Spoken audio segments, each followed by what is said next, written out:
FC in a match of equally yoked sides.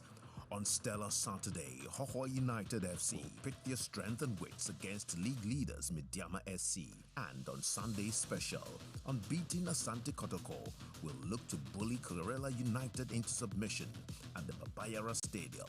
This is the Ghana Premier League, live on TV3. The Ghana Premier League, it's more than 3 points. It's a sunny afternoon here at the Nana Fosuji Abo Park, and we're here for match day 8 of the Ghana Premier League. Hello and welcome to TV3 and Onuya TV. It's the Ghana Premier League powered by Adisa Production Limited, and the weather here is at 32 degrees Celsius, very conducive for association football, and this game would actually usher us into match day 8. My name is Mutala Yakubu. A lot to talk about as far as this game is concerned and other matches that will be played in match day 8, but let me tell you about Dewa. They have a big message for you. They just say that don't just enjoy the game, you can win some good cash as well. That is why they're saying end your day like a champion with Dewa 39.5 direct and wind down with a win at 7 p.m. With numbers 1 to 39, the odds are stacked in your favor. All you need to do is just multiply your stake with 5 Ghana CD and above by a jaw dropping 5,000. You can also play on direct 4 and 50,000 on direct 5 when all your numbers match the draw result. Play now and watch your mobile wallet fill up with winnings. All you need to do is just dial *446# or visit dewanle.com. You can also follow the Ghana Premier League on all our socials. On Instagram, it is Ghana Premier League _ and also on X, it is Ghana League. TikTok, YouTube, and Facebook, it is Ghana Premier League, and on Snapchat, it is Ghana League. You can follow us and not miss a thing. All the updates, all the goals, all the thrills will be on our socials. We'll take a quick break. When we return, I'll introduce my special guest.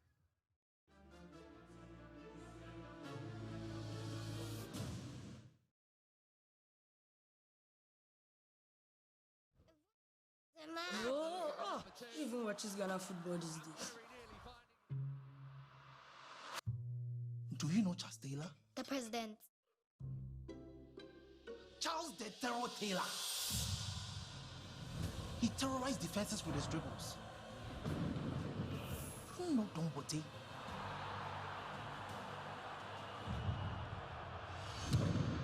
He screamed the stadium. Osei Kufuor, the general, lifting up trophies. Stephen Odro was orchestrating the game. The legends of yesterday, they have paved way for the heroes of today. Do you know the Ghana Premier League? No, Dad. It's our game, it's our pride. And you watch it now live every weekend from now on. Catch the Ghana Premier League live this and every weekend.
Welcome back from that break. You're still watching TV3 and Onuya TV, and it's the Ghana Premier League. It's match day 8 here at the Nana Fosuji Abo Park. Bechem United coming up against Nations FC. My guest today, he has been on the Ghana Premier League train for some time now, and he started doing this way before I was born. Jeffrey Asari has joined us for this big one. It is Bechem United coming up against Nations, Jeffrey, and it's a game of significance, importance to both teams, especially Nations who are coming into this game without Kasim Mingo. It is Frimpong Manso leading them. Yeah, I mean, Johnson Smith, without Johnson Smith, Kasim Mingle.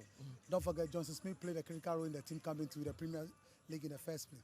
This team has done very well over the last 2 seasons, and last season, trying their best up until the Basaka incident, they were on the verge of winning the league. Okay, so big one there. There you see it. Let's go through the fixtures for match day 8 and see which games are coming up. A lot of games to look forward to, especially that game that would involve Asante Kotoko, who are back to the domestic France. So these are the games coming up. Bechem United taking on Nations FC. That is the game we'll be showing you live. Then tomorrow will be at the famous Hohoi Stadium as Hohoi United take on Mediama. And Asante Kotoko will also be playing Karela at the Barbayara Sports Stadium. That game would also be live. There's also Bechem Chelsea against Vision as Dreams also come up against Samatex, with Swedro All Blacks engaging Hearts of Lions. Bibiani Gold Stars will be at the Dance Park as they take on Young Apostles, with Basake Holy Stars having a big date against Hearts of Folk. And 11 Wonders, who have parted ways with their head coach of Dati Lamte, would also be taking on Adriana FC. But Uncle Jeff, let's come back to what we were discussing. It is a big one. Bechem against Nations FC. Both teams have arrived at the venue. Bechem United came in very confident, and their head coach believes that today is the day they turn things around. Well, it's important for them because there's only one game this season against Vision here, 2-0.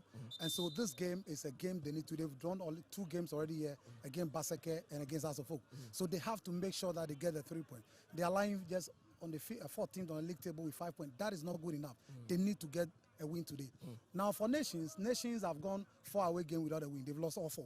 So today, the emergence of a new coach in Frimpong Manso is very critical for them. How Frimpong Manso will be able to sack them up in all the 4 losses to try and make at least a good result here through a point or a win here is going to be very critical. So the 2 teams have a lot at stake in today's encounter. Of course, so Bechem United, there you see the Abbas. This is how they made their way to the Nana Fosuji Abo Park. Big players in their ranks there. Augustine Okra, he has a stand right here at the stadium. How important is Augustine to this Bechem setup? He's the biggest player in the team, and in critical moments like this, you need a big player, 1, to guide them, 2, to make sure his performance contributes immensely towards a win today. That is what the team needs. This is the moment that they count on him. His personal contribution and how to guide the team to victory today is so crucial. So he's a big part of this team, and he must make it count as a big player. Of course, and there you see their head coach, Desmond Issa Boche there. Bechem United, this is their dressing room. Jerseys neatly hung there. A lot of players will be looking at making an impact, the likes of Yahweh Champion, Emmanuel Aban, Augustine Afrani Mensah, Amadou Abdullahi, all will be in there wanting to make a huge impact in today's game. It's a big one. There you see Frank Amankwa, formerly of the BNE Gold Stars. This time he plays for Bechem, and he seemed to be doing the business for them. But, I mean, Nations FC also have made their way to the Nana Fosuji Abo Park. I saw some huge players in their ranks. Razak Simpson, obviously. Oko Gripman. Yeah, Oko Gripman is there. Even Kwame Bocho, he's been part of the team for a long time. You are seeing Ivan Safo is playing in midfield, has been part of the team for a long time. Faisal Chawate, this season is yet to hit the target. You understand? Emmanuel Ano is the one that has been scoring all the goals for them. He's also in there. So you expect these players who are experienced, have been the team, to come to the party. Even though Emmanuel Ano is the only one that has proven when it comes to scoring away matters, but the hat-trick against 11 Wonders was very... So that is the new coach, Frimpong Manso. Very huge figure as far as Ghana football is concerned. He won the Ghana Premier League with BBNE Gold Stars last season. And this time, he's leading Nations FC into today's game. Can he really make an impact with them? Oko Gripman, there you see his jersey neatly hanged. Razak Simpson, he has been with the Black Stars before and comes into this game with a lot of experience. So they are very much poised for this one. Frimpong Manso, again, Ghana Premier League winner, comes in with a rich vein of experience. But how important will be a good start to him? Very critical is to make sure that for the first time in the 4-away game, this is the FIFA, they must at least pick some result, a point. It's good for him, and it's good for the stand, good for the psyche of the team that have performed poorly away. Well, the team has not done good when it comes to the away trips, but they are trying to turn the corner and make this one count. It is against Bechem United. But the Ghana Football Association has been the hub that has ensured that our football rises to the standard that it deserves. They plan and initiate policies that only bodes well for Ghana football. We take a quick tour of their edifice in Accra.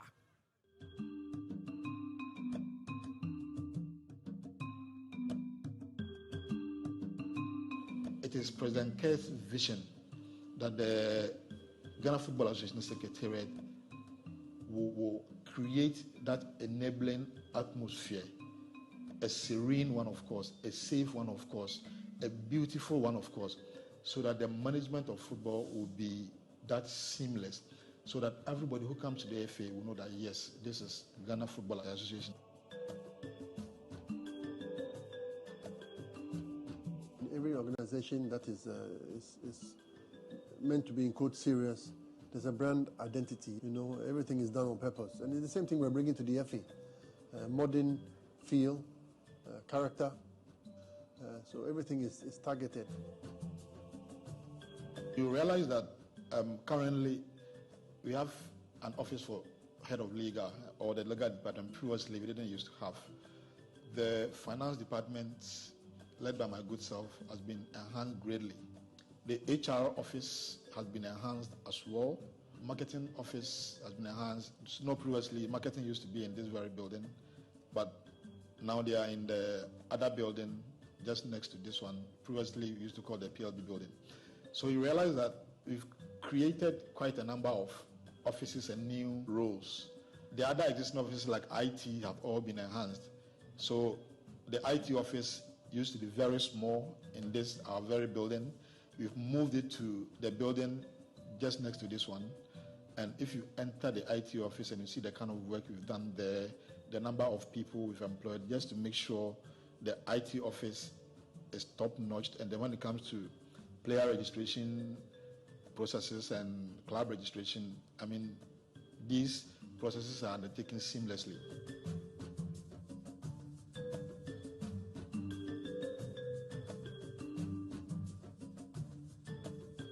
We've introduced a clocking system for staff and then an access control for visitors at the head office. This is not to prevent people from coming to the FA, but it's also to put in place security measures to protect staff, properties, and all our guests at the head office. The enhancement of security is not just to stop anybody from coming to the FA. It is to make sure that everybody is safe, including staff, including our visitors who come here, including our partners who come here, to make sure that everybody is just safe. It's not to prevent me or harass me, but it's security. You need to know who is coming into the property at what time and what they came for. So in the event of anything, they can be tracked and traced. It's just proper systems that have been put in place and nothing to do with deterring people from coming in. And so for security, I think it's been greatly enhanced, and I think it is good for the management of football. We are not done yet. There's still a lot to do. And I hope that as we go on within the year 2025 and beyond, when people come to the Ghana Football Association, they will see that, yes, the current administration is really doing something good for the football ecosystem. We encourage you to come and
Welcome back from that break. It's so the Ghana Premier League here on TV3 and on Nya TV, powered by Adisa Production Limited. Big game here, Bechem United coming up against the Nations FC. And in a few minutes' time, the players will come out and do battle on the floor. But Dewa has a message for you. They say, end your day like a champion with Dewa 539 Direct. Wind down with the win at 7 p.m. with numbers 1 to 39. The odds are stacked in your favor. All you need to do is multiply your stake with 5 Ghana CD and above by a jaw-dropping 5,000 on Direct 4 and 50,000 on Direct 5 when all your numbers match the draw result. Play now and watch your mobile wallet fill up with winnings. All you need to do is just dial *446# or visit dewanla.com to win some cash. You can also follow us on social media so that you don't miss any updates on the Ghana Premier League. So on IG, that is Instagram, it is Ghana League _. On X, it is Ghana League, and on Snapchat, it's Ghana League as well. So TikTok, YouTube, and Facebook, all you need to search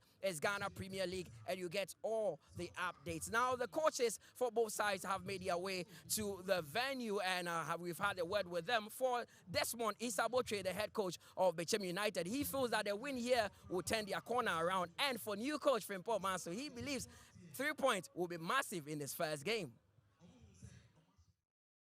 First of all, let me say thank you. It's not about a new coach. So whatever the coach it be or whoever the coach is, we are poised to, make the damage today. We are going all out, wherever it is, to claim our 3 points today. And it's going to be very nice. I can tell, but we are still working on it. And very soon, or sooner than later, you'll see Bechem United coming out victorious all the time. No, it's something that we enjoy doing. So yes, although I went out for about a month, yes, now I'm back, but with a different team. Yes, and then I've had only 2 sessions with the team, but then I think they are understanding things now. Well, I'm not putting too much pressure on myself. Yes, it's a long journey. Although this is my first game, but I think they understand what I've been talking about or what I've been telling them. So yes, it's a normal feeling. I'm used to this, so I don't think it's going to be too much of a problem. Yeah.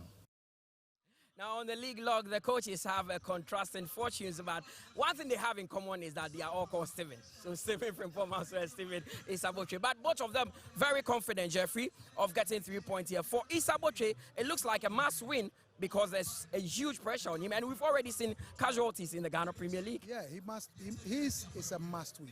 But whether he has what it takes to win is a different matter.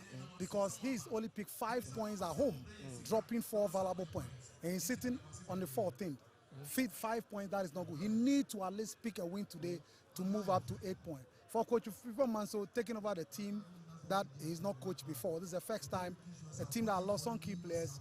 He needs to get the confidence of the team playing away. They've lost all games they played away. He needs to get the confidence of the team through a very vital result in today's game. Of course, and looking at Coach Frimpong Manso, a Ghana Premier League winner, nations have been in and around challenging for the title. Do you think he's the one that could lead them finally to lay their hands on the Ghana Premier League? Well, they have not started well, so laying their hands on the Premier League, I can't speak for that now. It's too early, but at least doing very well. You saw what he did with Bofakwa.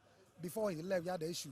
And then when he came to BBN, he won the league title. So he's proving that when it comes to coaching teams, he impacts and transforms the team to a reasonable standard. Well, talking about impact, one entity that has made a huge impact is the Ghana Football Association, because 1 year ago they launched the Elite Football Academy in the Upper East region to give hope to young children between the ages of 13 to 15 to realize their dream of playing professional football.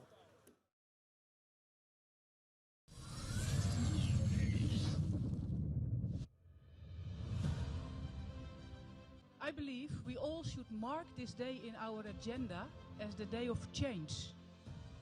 The day where we changed the future of Ghana football, not only for the boys, but also for the women. Yes.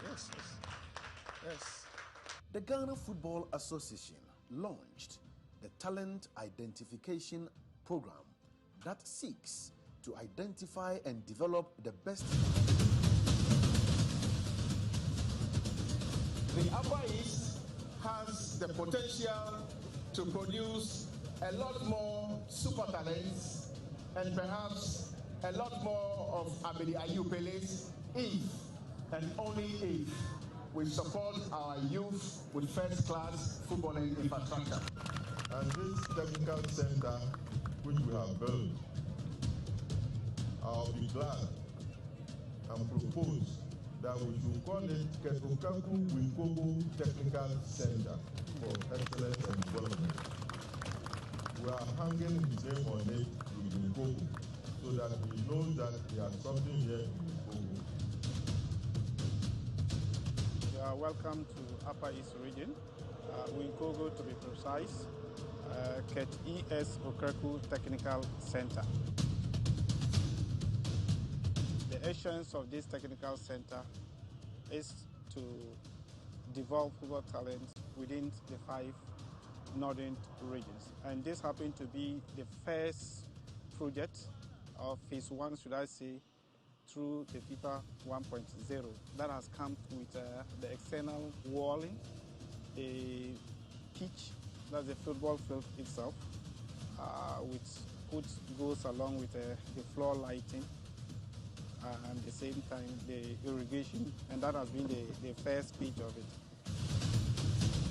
The second phase has seen the erection of a dressing room that is solely funded by the GFA. Is almost complete. The project intends to have the addition about 2 additional fields, maybe probably 1 artificial and 1 grass. That will also come along with a 30 hostel facility to enable us the hosting some of the junior national teams during camping. The Ketia Okreku Technical Center is one of a big relief to the people of Upper East and Mother Ghana. I say Mother Ghana because RTU have benefited this pitch before by virtue of coming to play Tilly Awari Stars the season just passed in an FA Cup fixture here. And so after playing, the feeling they had chatting with them, they told us that if there was a way, they would have loved to adopt the ES Okreku Technical Center to Congo as their home venue because of how beautiful the edifice is and how comfortable it is for you to play football there. This facility happens to be the best facility that we have in this region because Upper East, in terms of football infrastructure, we are lacking behind. Just a park, a year standard. Me na me ma hada. But the first day I'm here, the builder, because it's one of the best parks so far. As a community member and a coach of the community team, since we have started Coons up to Division 2, we've never had a pitch like this one. Now, this project has not only brought hope to the people of the northern region and Upper East, it has also brought them joy because they know that the awards could go on to become a professional footballers thanks to the Ghana Football Association. Still here with Jeffrey, and in a few minutes' time, the game will kick off here in March the 8th, Bechem United Nations FC. Now, looking at the lineup and looking at players who could decide this game, one of such players is in the ranks of Nations FC. That is Emmanuel Ano. Hat-trick hero against 11 Wonders, 5 goals so far. Very important to the setup. He's in form, top shape. If Nation have something to do today in terms of goals, the person they can get it from or get it through is Emmanuel Ano, because he's been their sensational striker so far. Well, I know you don't like doing this, but let me put you on the spot. How will this one go, Jeffrey? Well, first 45 minutes, let's say a goal, let's draw. First 45 minutes. Well, let's see what happens. Jeffrey Asari thinks that the first 45 minutes will end in a goalless draw. Benjamin Willie Graham and Kelvin Owusu Ansah in commentary position. So enjoy the first 45 minutes. Hello, everyone. Good afternoon. And so, under the warm 3:30 sun, the Hunters of Bechem United ready to have their praise to devour. And so, we are doing this match here at the Bechem and Ajabwa Park, 3:30 kickoff time. Nations FC, a team that is making whispers into the warning shots there. The drums are beating. The fans are hearing their numbers with their flags flying. The Hunters are pounding the rhythm of the Premier League dream. So, week 8 has brought us here to a class not just of skill, but of will. Not just of tactics, but that of spirit. Bechem United coming to this game, looking into their performance of last weekend. They will look to bounce back from recent setbacks when they hosted their match against Karela. They lost by 2-0. And so they begin this week with 14th place on the league table with 5 points, just below, following a 2-0 defeat to Karela United last weekend. Their 4th loss in 7 games. Now, despite a difficult start to the campaign, Bechem United have remained a strong force at home. Under coach Stephen Desmond Issa, they are unbeaten in their last 7 home matches across all competitions. 1-4, drawn 3, and keeping clean sheets on each of their fixtures here. But Nations FC bouncing back with a 3-2 win against 11 Wonders. This match certainly comes across as a match they were looking to get a 3-point stake there. A point for them with much of a relief for the new coach, Frimpong Manso, who comes into the saddle following the departure of Kasimengo there. Now this is a match fit for the two teams here at the Bechem Nana Jiabo Park. This is a match where the two sides are looking to pick out the 3 points. A very tight game in the back coming for these two sides. Just 2 points separating them in the 12th and 14th positions. A new manager for Nations FC. They'll be looking forward to seeing how they are going to withstand the hunting prowess of Bechem United, who have had a very terrible start to the new season. This is not an ideal start, and they will be looking forward to rewriting the script this afternoon. There's a lot we'll be looking at into this particular game in terms of performance and the changes the two teams are coming into the table with. Last season, defender Yawe Champong is also in the saddle there for Bechem United. That Emmanuel Aban, who also won the best forward for Bechem United last season, and the best player for Bechem United, Kofi Tompo, all of them starting in today's game. And they have decided to go with a certain and a very interesting 4-2-1-3 formation there for Bechem United. Well, this should be very much interesting. Augustine Okra in a very favorite position. They'll be looking forward to seeing his contribution to this game. But Kofi Tumpo, once again, the very much dynamic midfielder. Well, again, so there will be talking points about what the two teams will be coming into this game. They had to get a lot of midfielders in the game for this one. So it certainly will be a huge call there. Augustine Okra, the man who's really seen a lot in Ghana football, having played his club football in Sudan and Sweden, and of course in India. He starts today and with a captain's armband. On the field, if Bechem can trust anyone to help them change the woes they've started the season with, it would have to be Augustine Okra. He's had all the experience from Kotoko and to Bechem United.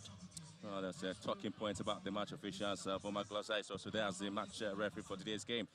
You take a look into the match where Nations FC come into the table. They certainly will be counting on Emmanuel Arnaud with a hat-trick there in their match against 11 Wonders. He starts today.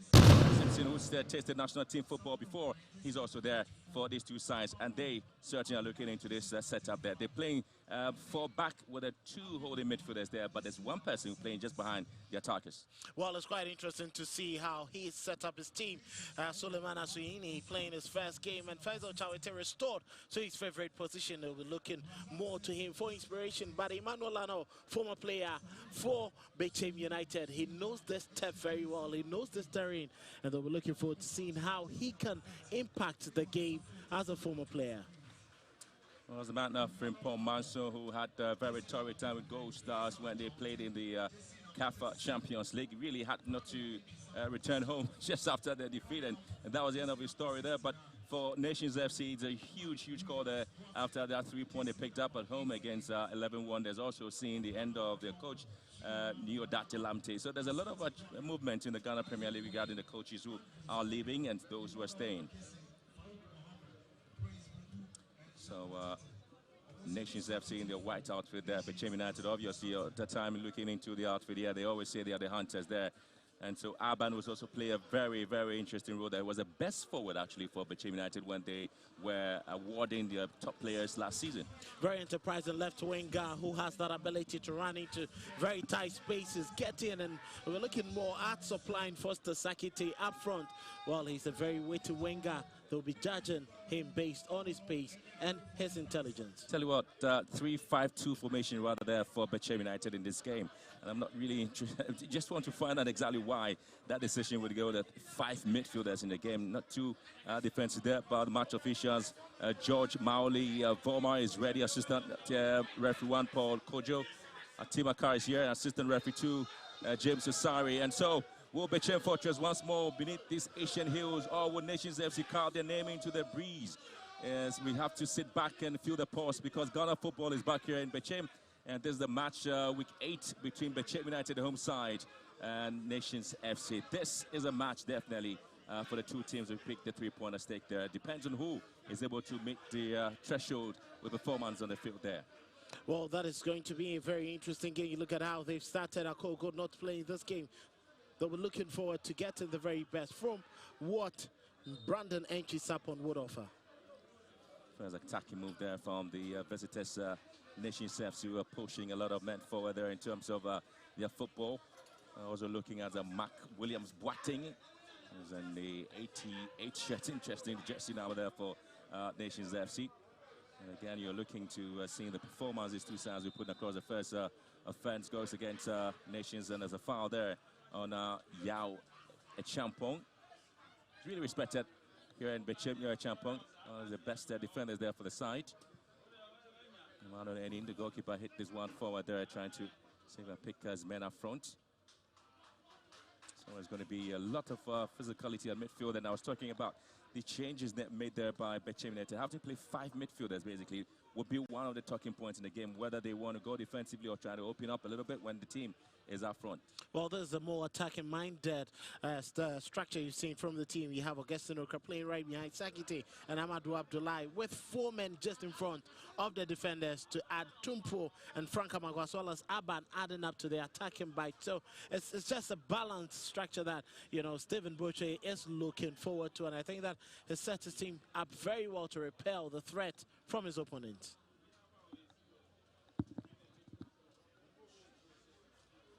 The likes of Champong and that of Emmanuel and Pierre at the back for Bechem. Just trying to get the balls deep into the likes of Gasnoka and Foster Sakiti all up front.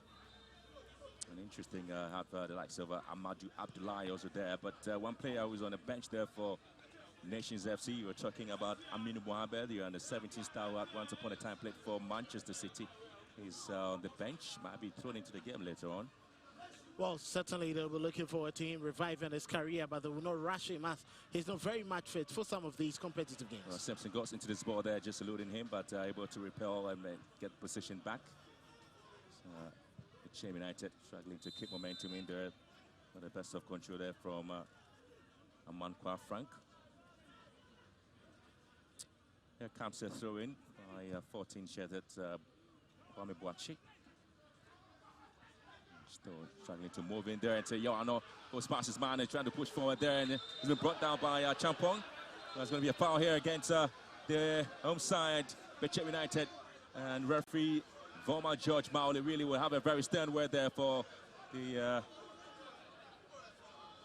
right full back there for this particular foul there. But again, that was Champong for that foul. Emmanuel Lano, very clever, very smart, got past Abdoulaye, and once he got past a champion, there was nothing he could do. But with your outstretched arm, you always give yourself away to the referee. Very good call by Mauli Vomo.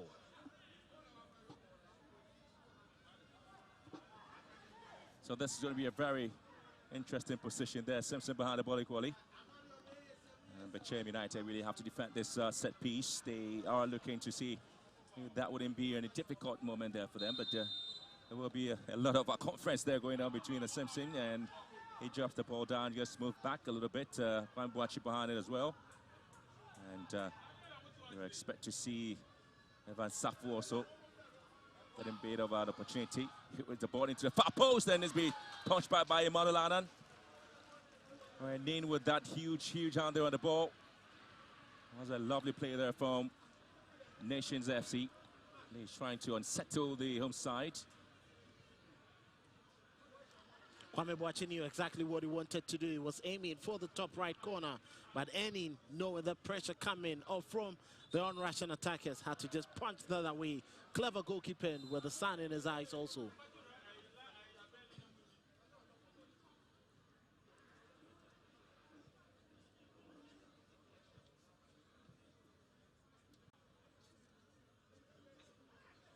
Oh, lovely footwork there coming through from Kofi Tompo, who was seen as a very top player there in the side. In fact, Tompo was well respected in the side in last season when he joined the club. And He got opportunity to be voted as overall best player for Bechem United last season. Well, he was very much instrumental, and one favorite moment the fans will remember him for is that brilliant finish against Asante Kotoko. He played a very wonderful shot right from the middle of the park, and he beat goalkeeper Kamara in post. Well, again, there's no chance for them. They're trying to hit into the right-hand side. Augustine Okra being given the position here. He drops it down to find Augustine Afrani, ends down, whip the ball into the box. A little bit of hesitation there from Nations, but able to clear the lines. And comes back to a champion who's the ball into the midfield. Looking to see the sort of play that will be coming through from this team. And again, it's going to be a scrappy play in midfield, but both teams are holding on to possession in midfield. Once again, it's a long ball forward there, but the referee would have to call for a foul here. Clearly a foul that was intelligent right there from Emmanuel and Ampia. He knew exactly what he wanted to do, but Soweto Suini left a late foot on him.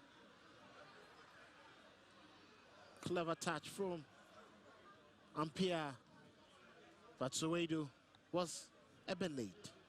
Yeah, it's another free kick opportunity there for the side. So Augustine Okra really gets his stand here because this is a team he's played a part for. He started as a club football for Red Bull, came to Bechem United, moved to Kumasi Asante Kotoko, had the opportunity again of moving abroad.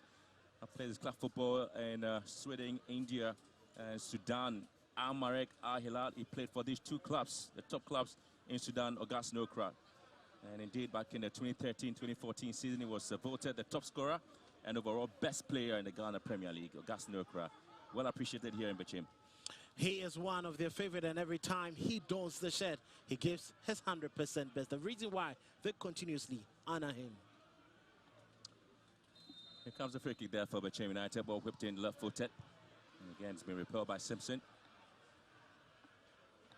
You know, talking about Okra, he's had a favorite name. Every time he scores, they say Okra Magic. Indeed, he had the opportunity of doing so back in the Kumasi as well when he was playing for Kumasi Asante Kotoko. He also played his club football for Simba in Tanzania. And also had a chance of playing for another club in Tanzania. He's Club African, young African as well. Okra is the man, the armband there, so the fans really love to see him. It was all the football that they expect to have. Well, there's a foul there. It's going to be quite an interesting battle between himself and Kwame Boache. Very resolute left back who can also play as a center back. He knows when to cover up spaces, and that was an evidence of why he has been played or chosen at left back. Ahead of this game, Bechem United set 3 points and 2 places behind Nations FC and targeting a third win today. Really considering their head-to-head record in their previous meetings, it's always been Bechem United having the upper hand against Nations FC.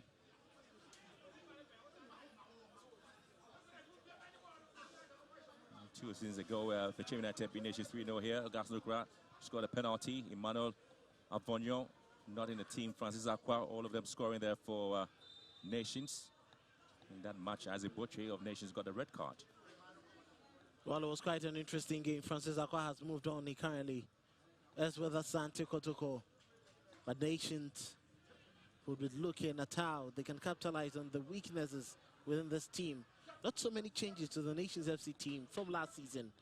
If you look at telepathy and understanding, Nations stands taller than Bechem United.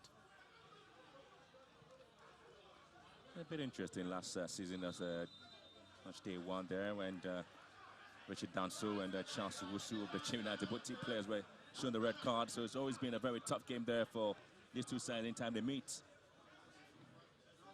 There is Isian Yakun and Emmanuel Aban scored. And it's quite very much competitive when they meet. Unfortunately, Kasim Mingolo Kansi did not break Nations Football Club. He would have come back to a venue where he had trained and molded several talents, including Augustine Okra. Absolutely. Chawate sets it back, looking for the agility of Simpson. Really not able to get back to him. And the central mid defensive pair with Gripman as well, and Kwamwachi on the left back position. Here comes Shawite there, looking to pick this one up. It's been well cleared beautifully there by Augustine Afrani-Mensah. That was a very sweet delivery there, trying to find Faisal Chawite. He likes to drift off central positions and come off the flanks. But Afrani-Mensah knew he had to quickly get into that space. I know. He's got some swift touches there, I know. Afrani-Mensah clears.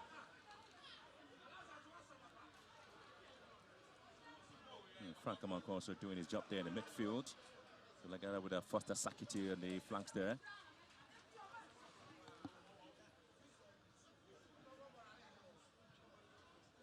Okra.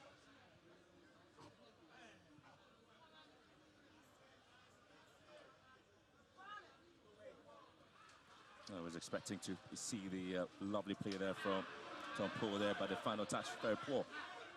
Into the last 11 minutes of the game so far, and it's a goalless between the two sides. Tom Poole was trying to be very much clever, looking for the run of Augustine Afrani-Mensah, but he delayed and decided not to go for that run again when Tom Poole made that turn. That's poor decision making from the two players, failing to find the right understanding and cheaply and easily giving the ball away.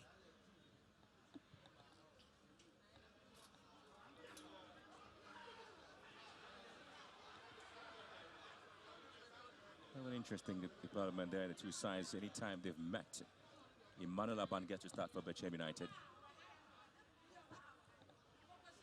And he's very much trusted. Reason why he's mostly chosen. Well, Bechem again will have to hit this one from a long range, as picked up beautifully there by Rabin Usman Sanon. It was quite an easy catch for him, though he was very low on the ground and lacked that power to force him to either spill it or punch it back into play.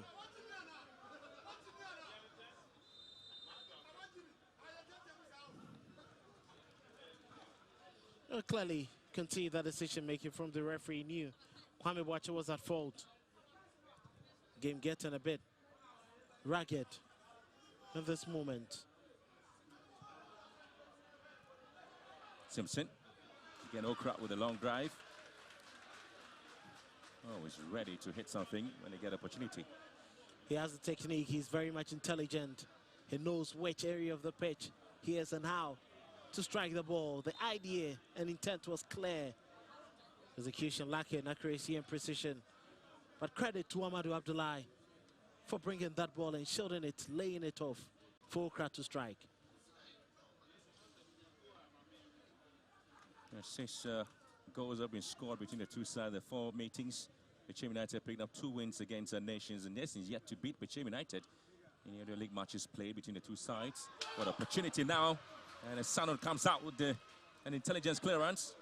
That was a lovely pass there for Bechem United to have picked the first goal here. And again, they still keeping possession. Abdullahi dropping the ball down here, and it's going to be a foul here against the man known as Augustine Afrani-Mensah. Suffered with that challenge.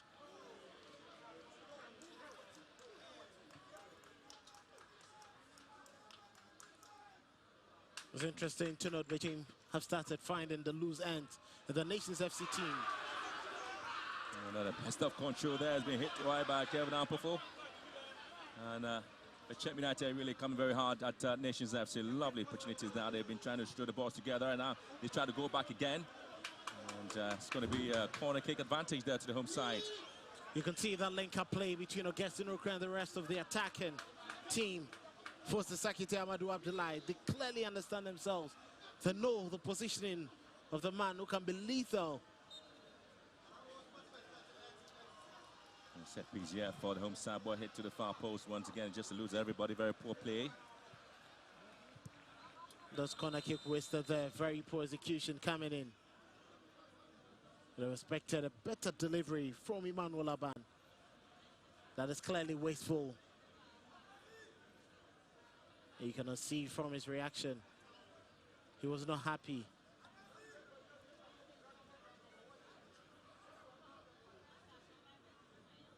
And it's quite early in the game, and you can see from Pomanton, a bit worried, but Stephen Boche has a lot to very much happy for.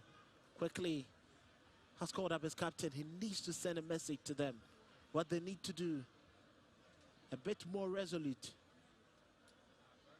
Two players now to be traded, Raymond Okogripman as well as the goalkeeper Rabin Osman Sanan of Nations FC. But an interesting development there for Bechem United. Just a win in the last 5 games in the Premier League. And that win came from Vision FC, where they was match day 6 there. They won by 2-0. But after that, they have been struggling, having lost to Karela, also losing to Adriana Stars as well, and then draw with Accra Hearts of Oak, and also losing away from home to Hearts of Lions. That's quite disappointing, but you can understand that this is the side who continuously sell players and transfer players at any point in time where they deem appropriate, whether it's mid-season, start of the season, end of the season, or middle of the season. They need to make money, and it normally destabilizes their team for a couple of seasons before they get back. The same story there for Nations FC, also picking up just a win in the last 5 games as well, and that came with the 3-2 win against 11 Wonders. Lost to Dreams FC, and they have to draw to Kumasi Santa Kodoko, losing to Mediama as well, and also drawing at home to Samatex. Those are very important games the Nations FC were hoping to pick a 3-point, but really that wasn't a story for them. And so both teams have similar fate in coming into this game. You could just understand why Kasim Mengolo Kansi was allowed to leave. He lost games and points at venues you would expect him to lose. The Nations FC were quite strong at home last season, getting them to the very top of the Ghana Premier League table, finishing 5th, but losing 2 games at the tail end of last season. Well, again, so I'm not trying to find Charity there, but I couldn't quite get to him. There's a long way out. Not a lot seems to have changed from how Nations would want to find their lethal marksmen. They would always want to go very much expansive to the right and left-hand side. And it's been clear with the crossfield deliveries almost every time they want to catch Bechem unaware.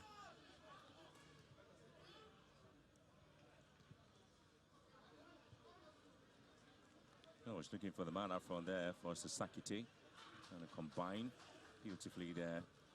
And Okra and Eliza Mamadou.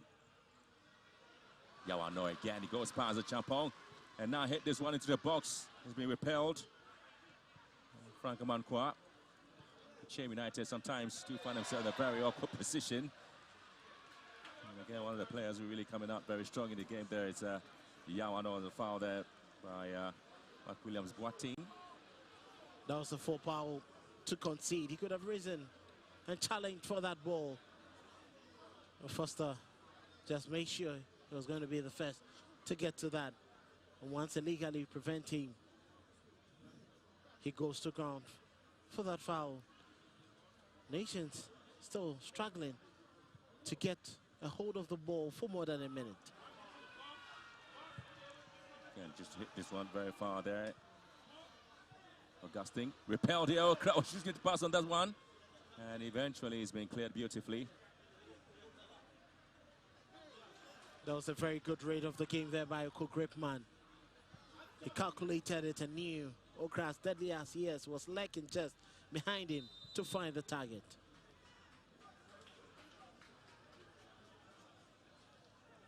Razak Larson committing the foul just the heart of midfield.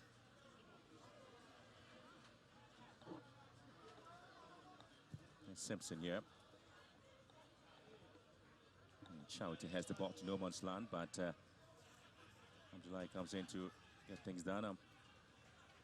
Mensah.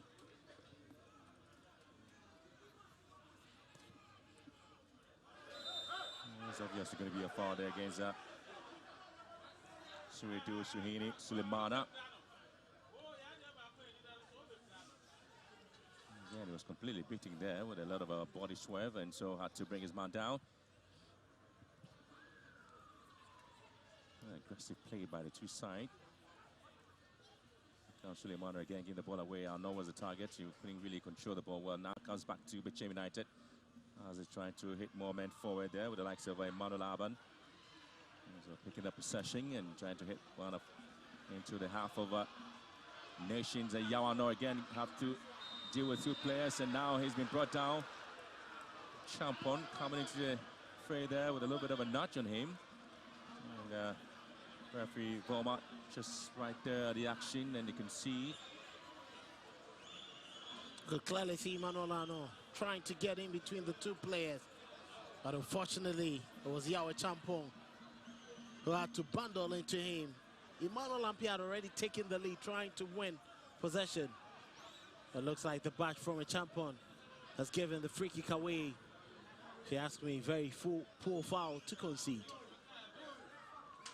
A very good opportunity there with just 20 minutes of the play gone there. Bechem United and Nations FC yet to punish each other, but there's a free kick advantage there for Nations FC. Very good position there for them to hit the home side.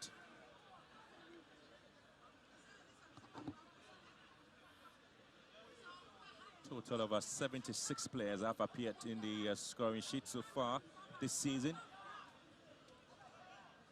Got 2 players who scored just 5 goals. We've got 2 players who scored 4 goals as well. And 2 players with 3 goals, and 14 players have scored 2 goals, as well as 56 players have scored a goal each now. And you expect a left-footed free kick has been taken. It goes way, way off target. Very good position. Clearly a training ground routine, but that was poor from Boache. Still goalless between Bechem United and Nations FC. And 9 players from both teams have scored 9 goals combined after match day 7 games.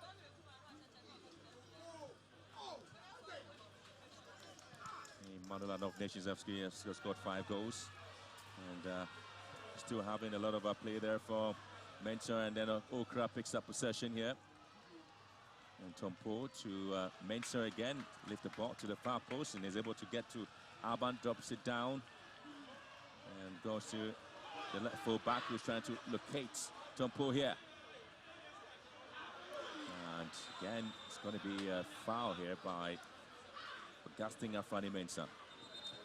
The decision-making coming in there from Ampia wasn't really the best, but he got himself into it. Suedo Soini knew exactly what he wanted to do, and he got himself getting past that man. You can clearly see he was trying to go in for the ball, but Suihini was quicker. Augustin Afrani Mensah, he was late. And halfway through the first half here, and the first player to have his name taken, Augustin Mensah. Pretty disappointed with himself.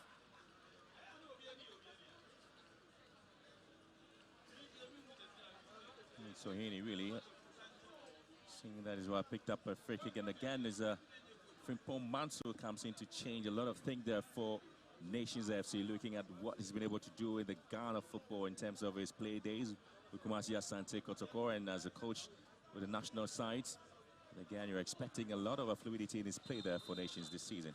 And if you see him in the last 3 seasons of the Ghana Premier League, he seems to be turning the wards of football clubs, but anytime he leaves, then there should be some element of war. But when he picks up the teams, he makes sure he does his very best to keep them at the top. Starting from Bofokwatono when he took over, once they got promoted to Ghana's top flight, they were doing well in the top 4 until they sacked him. Things started falling apart.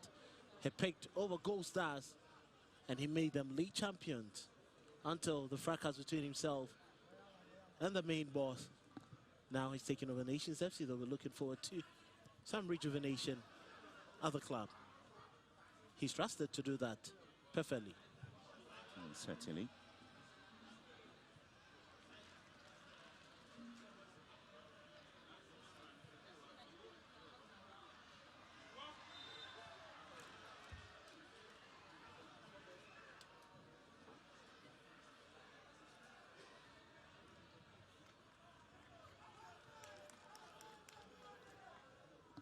Gripman there trying to get the ball away from Sakiti.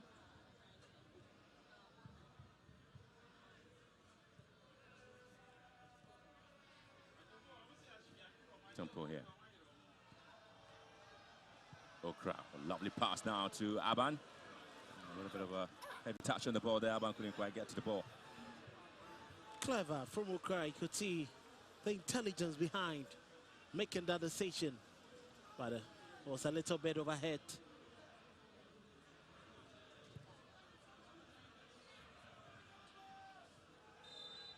A total of 6 players from Bechem United Nations FC have picked up the most valuable player of the match award there. Yoano here, charges forward there. Yoano looking to hit this one with the left foot, but a great and intelligent defensive play there by Champong. Noah has been the busiest player on the pitch there for Nations this afternoon. Good reverse pass there for Tumpo to pick it up there for Bechem United. Gets applauded from the fans who are enjoying every bit of it. August No cries the man in there, but Simpson looks to find Sandon. That was quite dangerous there. Decision-making Sandon had no other option. But how close Augustine Okra was to make that clearance.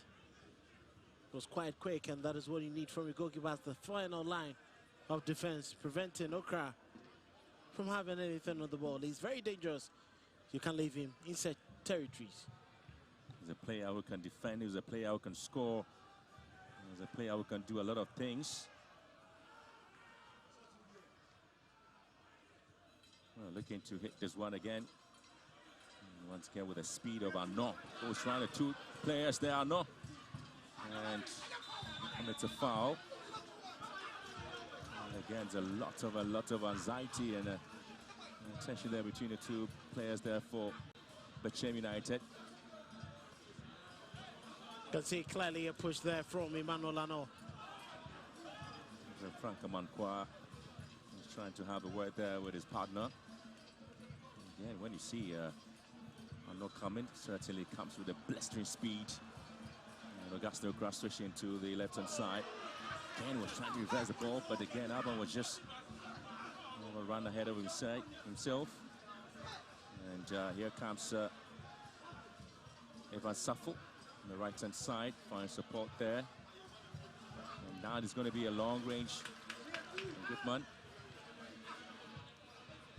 Once again, possession won there by Nations. Wache shoves it back again. And again, you're expecting Sapong, Brandon, coming in with a long drive again. Once this one comes at Nations FC again, they just hitting the balls from long ranges. That was an audacious effort coming in from Mark Williams-Wating. Safo, he could have taken his time, but he was looking at surprising the goalkeeper. Poor wasted there. Nation struggling to have a hold of the midfield. Calvin Ampofo, Suini, and even Safo are finding it quite difficult to get anything, not even scraps in midfield. The reason why. And again, it's going to be two teams always looking for some bit of space to hit the balls from afar. Again, it's going to be a foul on Augustine Mace already on a yellow card. Be very careful there. The foul on Chawete. He's done a quite decent job on Chawete so far, pushing him wide. But that was clearly an intent to go for the man and not the ball. Yes, Safo.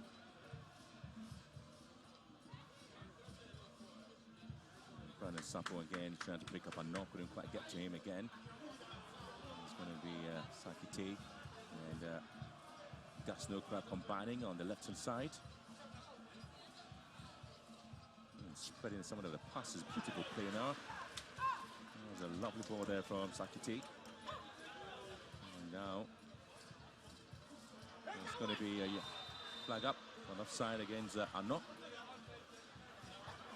These are the dangerous runs of Emmanuel Arnaud running in behind the defense. It was quite clever pass, but that was very tight.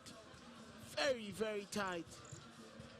If he had timed his run for a millisecond, I'm sure he would have been able to stay on side and try and work the goalkeeper in post. Has clearly been the most lively player for Nations in a game where Bechem have been overly dominant.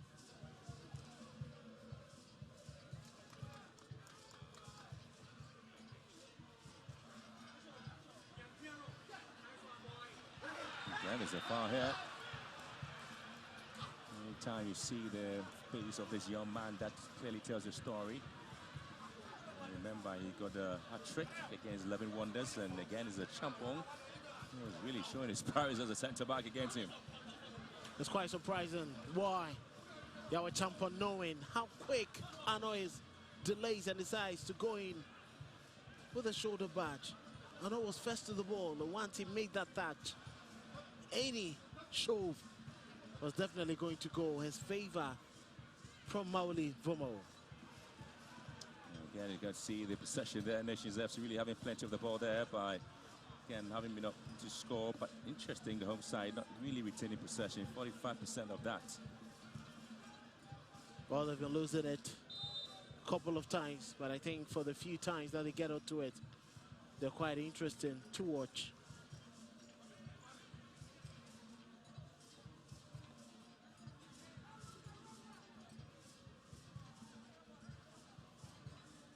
Throw in there by Williams Boateng.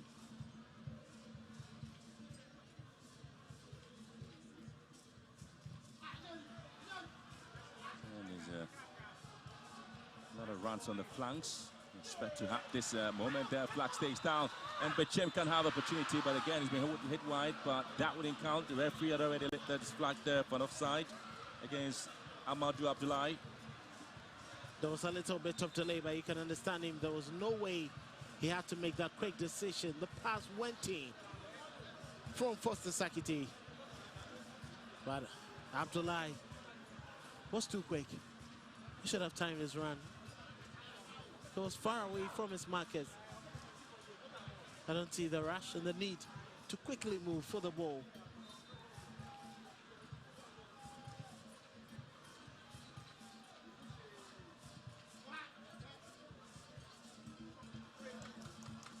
Soini. As a former player of Dreams FC, Karim Zito always trusting him as a backup option in midfield. This looks to be his first game this season. Looks like Frimpomans also trust him, but he wasn't a player who really had the trust of Kasim Mingolo Kansi.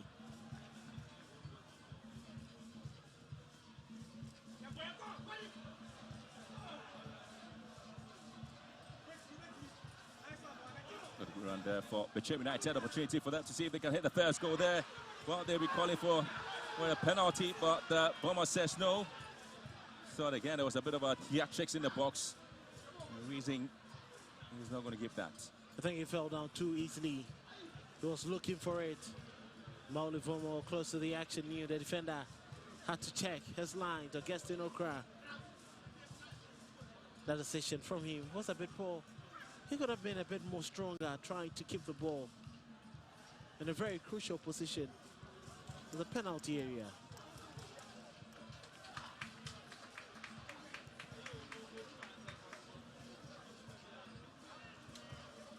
The likes of Kofi Tompo and Frank Amankwa in the heart of that midfield there for Bechem United, really working pretty hard in terms of their performance. Seeing the call there for a penalty, was there? No, absolutely no.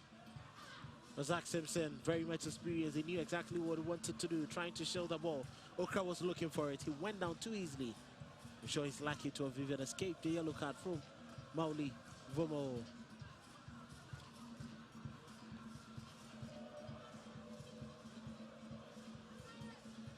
There's a man who's been seen as a very enterprising midfielder there. He started his club football, Kevin Ampofu. The Samsi Soccer shooting centre. Spent a decade there, 2012 to 2023, and then moved to Toman Mariners FC back in 2018, the Greater Accra Division 2 league there, before getting the team promoted. Played his club football again, moved to Nations FC. Last season, 19 games, and was able to get 6 goals. In terms of the promotion, he's got a lot of goals there, but 3 goals for him in terms of his performance for Nations last season when he played for them. He also played a box-to-box play in the midfield. Well, Nations FC actually came in the numbers, did they? Well, it's quite interesting how youngsters are patronizing the Ghana Premier League. It's a new wave, and it's quite interesting to see all these youngsters being a part of. I'm talking about Kelvin Ampofo, very excellent midfielder, very much combative. His energy levels a bit unmatched, but every single time he has that opportunity to prove himself up front, he does it. For a midfielder who plays from deeper lines, it's impressive to see the number of goals and contributions he gives to the attack. We're back in again with 10 minutes to end the first 45 minutes already. Talked about the players who picked up the most valuable player of the match. Emmanuel and of Nations FC, I mean, picked up 2 of those awards there, but a total of 5 players on a single awards each. There's 3 players coming from Bechem United, Frank Amankwa, Emmanuel Sefak, and Abdul Razak Alassan. All of them have been awarded for that great performance. Meantime, it's going to be a lot of runs there from Brandon Entry Sapong, just possessed. Can't see the experienced Simpson. Foot tie challenge, but the referee allowed play to continue. And Mensah. Simpson once again, his experience always a play. Yeah, losing possession, and the referee eventually have to call the foul here against Abdullahi. Clearly, I think that he gave that free kick for Zach Simpson. It was still giving him that opportunity to brush off that challenge and continue. And Safo won the ball. Well, the free kick was for the earlier challenge on Razak Simpson. Ano again hit this one.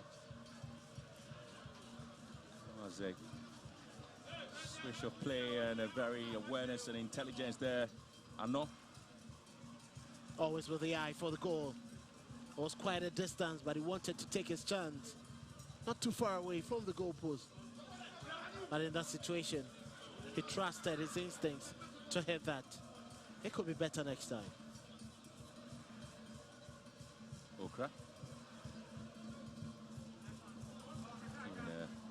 First pass here, but again, the best of control there coming through for Augustin Mensah. That was a cleverly worked ball there. Getting Okra experience, keeping the ball, passing it out into midfield. That delivery to find a run from Mensah was very much interested, but he had just run over the line. Lots of questions being asked of the 2 sets of defenses, but as to whether they are going to answer in the affirmative. That's the question now. Oh, that was a bit nasty coming in from Abdullahi Amadou on Mark William Boateng. It was a total of 16 wins and 7 drawn games with a 4 defeats with 36 goals and 18 goals conceded. Since the 2011-2012 season, Bechem United have played a total of 27 home games against teams based in the Ashanti region. Matches played, 16 of those have been a win for them. The flag stays down with Augustin Okra looking to hit this one to the middle there, but again, it's not a best of play there. Sapo wins possession beautifully there for Nations. You have Brandon charging forward, trying to keep possession here, neat and simple in midfield for Nations, looking for space to shoot. Switching play down to left-hand side, finds Sohini.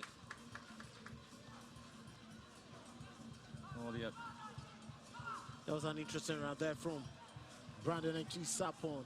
Sohini not really finding his feet. He's a clever player, but he seems not to have any skill work for him. Sohini again. Possession there to Frank Amankwa. Nations FC being a little bit tighter at the back, and making sure that at least they don't just give the balls away. This is Yawano. Moves from attacking position to defensive lines. And here comes Ampofo. Kwame Boache. Full back. Cleverly finds Ampofo again. And so he nearly kicked the ball away, but pick it up. Arnaud controls well and gives the ball away. A Champon always on Emmanuel Arnaud. It's getting a bit frustrating for him, but clearly the referee had a whistle for foul for him. Arnaud there, once again, eager to get back the ball. And in his attempt, bringing down this man in the process. You can understand his frustrations. Wanting a yellow card, but Maoli Vomao telling him, being decent with your words as part of sportsmanship, and clearly sending that message to him.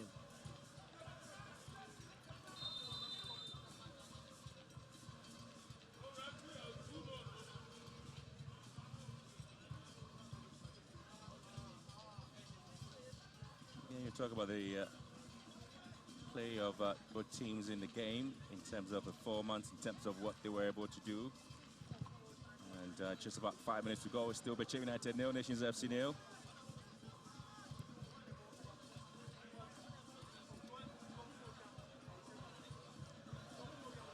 I'm expecting to see a lot of hard tackles by both sides.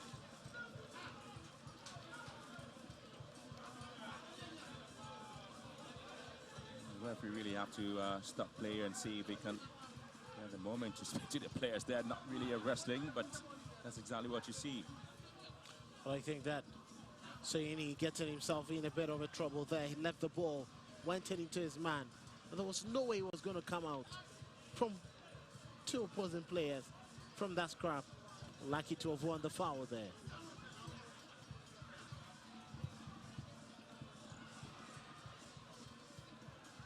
Fans are really looking forward to see if they can get a goal there in this game, but that absolutely is not the story. Just about 3 minutes to go and still yet to have the opening goal there. Nobody is able to have the chance to score the first.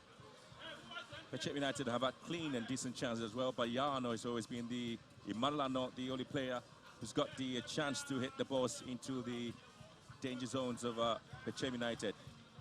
He hasn't been as fluid as you would want to see him. And that is quite a bit disappointing from Castelloco, but you can understand him. Age is certainly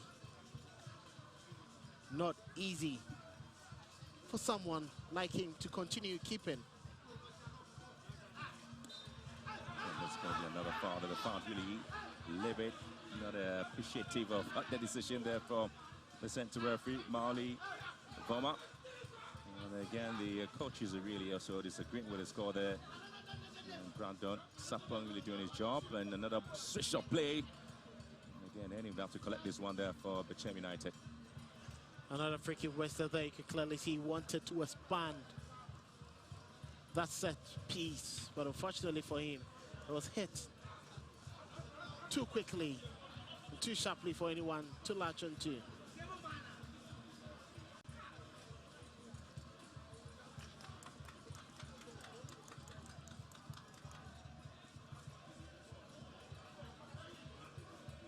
Comes to Ampofo there, picks up Brandon, goes to the left foot, and again, nobody to attack that ball.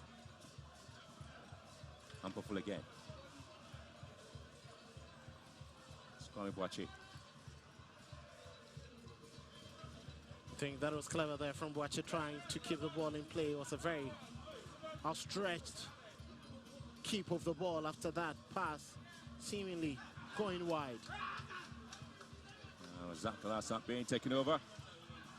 And the ball whipped into the box there. Has to be defended pretty well by Bechem United. Again, it's Emmanuel Arnaud being the creepy crawler here for Bechem United.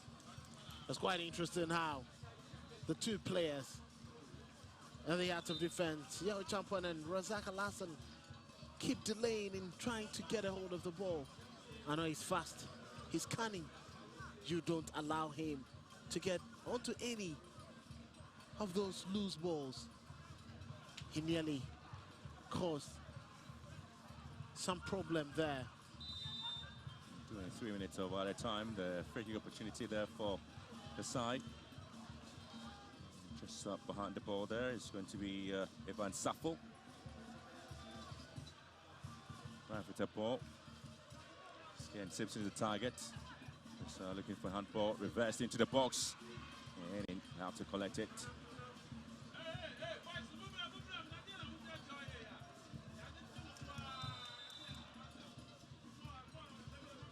Don't see another foul there. Augustine Okri using his experience to the fullest. He knows when to dive into tackles. But he's won the ball in a very good position.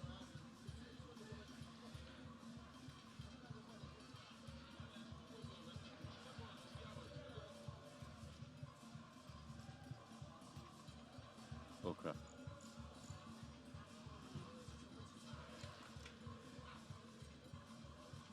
Ampere gets a reverse pass. Ampere here. And the ball hits into the box of Nations. Now it's going to be Gaston Mensah. Very awkward ball into the box. It goes just your target once again. And Nations FC really played 11 away games against teams based in the Bono Alpha region. It's in the 2023-24 season. Only 2 wins there for them and defeats with 5 goals and 12 goals conceded. Interesting games played against Bechem the likes of Tona Bafakwa. Losing to Bechem United as well, but the Joanna Stars have also had the opportunity of playing Nations FC. Remember the likes of Instructor Man FC as well. Young Apostles have all had the chance of having a go at Nations FC in the Premier League. It was always quite difficult for them. They're quite unfortunate. But we're trying to rewrite history. Others coming from a team that is also struggling. They're battling. They wouldn't want to allow that. The head coach for the side, Stephen Desmo and Isa Botrick, looking to change the fortunes of Bechem United. We'll talk about the time when Bechem United picked up the FA Cup against Okor United. It was a very interesting time there for the side. They had very quality players in the setup. I bet they would tell all of those players going to pass through this very, very fine team ever since they joined the Premier League back in the 2011-2012 season. And since time immemorial, they've been producing some of the very wonderful players to see in the league. Gaston Okri himself was one of them. They had one goalkeeper who joined the Black Stars, Abdullahi. Fortunately, couldn't last. Seen quite the other interesting players run through the folds every single time.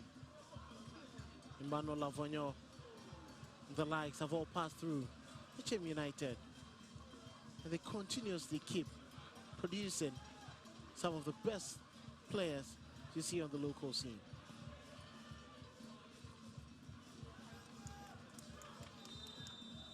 And again, it's the first 45 minutes of the day. Bechem United, Nations FC coming at each other after having a very interesting performance in match 7. It was Bechem United who went all the way down to Karela and lost by 2-0. But when Nations FC were at home, it was Emmanuel Ano with a hat-trick there. They come into this game looking to pick the 3 points. First 45 minutes, no team yet to open the scoring there, but they look forward to the second half. Bechem United 0, Nations FC 0 at halftime. Lots of close shakes there. You'd have expected them to get back into the game strongly, but quite unfortunate, they've lost. So they come back in the second half. We're looking forward to see what happens there.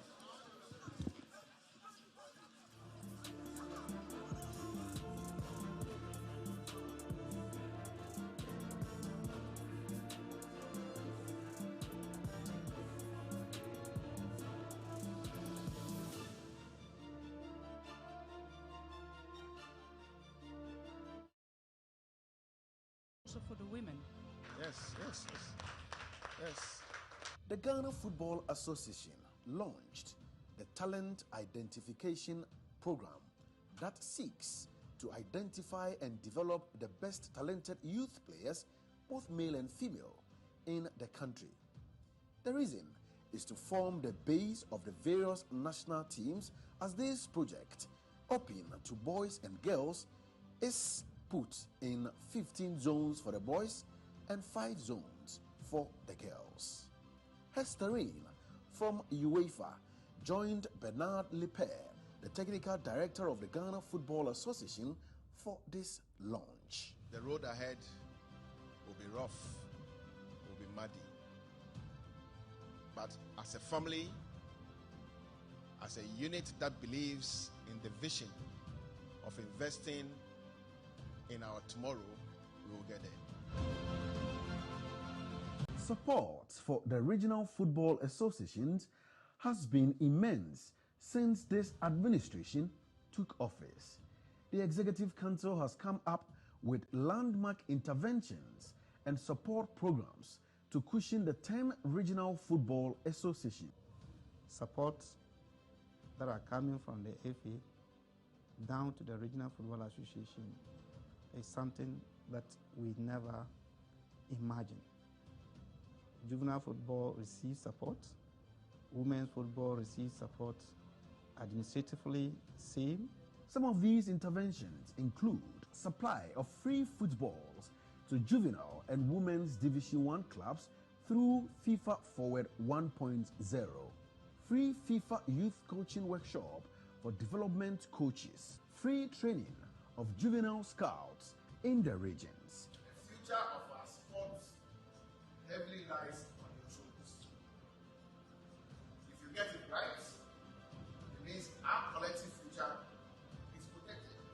The Football Association, with the help of FIFA, also successfully organized a special goalkeepers course at the Ghanaman Center of Excellence at It's been a very entertaining first 45 minutes here at the Nana Fosuji Abua Park between Bechem United and Nations FC. But no goes to show it is goalless at the break, and I have with me the assistant coach of Bechem United, Anthony Kunedu. Coach, I mean, you've seen a lot of the ball. What needs to change in the second half if you want to win this game? Yes, I think we have created a lot of chances in the first half, which we could not convert. We are looking forward to change tactic. You know, we started with 3-5-2. We are trying to see if we can put in another attacker and then make sure in this game we have to win at all costs. We need the maximum points, so we have to win. So we have to change tactic and then add another tactical ploy to it. Okay, let's see if that happens. Thanks very much as we wish you well for the second 45 minutes there. Anthony Kunedu is the assistant coach for Bechem United. I'll be joined by the man who just came to Nations FC, Abuajit Da Costa. He's the assistant coach. Coach, I mean, it's been a good 45 minutes for you away from home, goalless. What needs to change in the second half? We are here to win. We are here to win the game. Of course, so but I have seen that a lot of balls have gone to Emmanuel Ano, but it looks like he's been isolated. Would you change that tactics going into the second half? During the second half, we will change a little bit, and I'm not going to tell you. We will change a little bit, and then we will push the ball more forward. And then you see Ano. Well, you have something under your sleeve, Coach Abuajit Da Costa there. He says he's not going to tell us what they're going to do, but we are going to see it in the second 45 minutes. Let's go for a quick breather. When we return, Jeffrey Asari will join me for the first half analysis.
Ghana Premier League with exciting live games this weekend. On Stellar Saturday, Hoho United FC will pit their strength and wits against league leaders Midyama SC.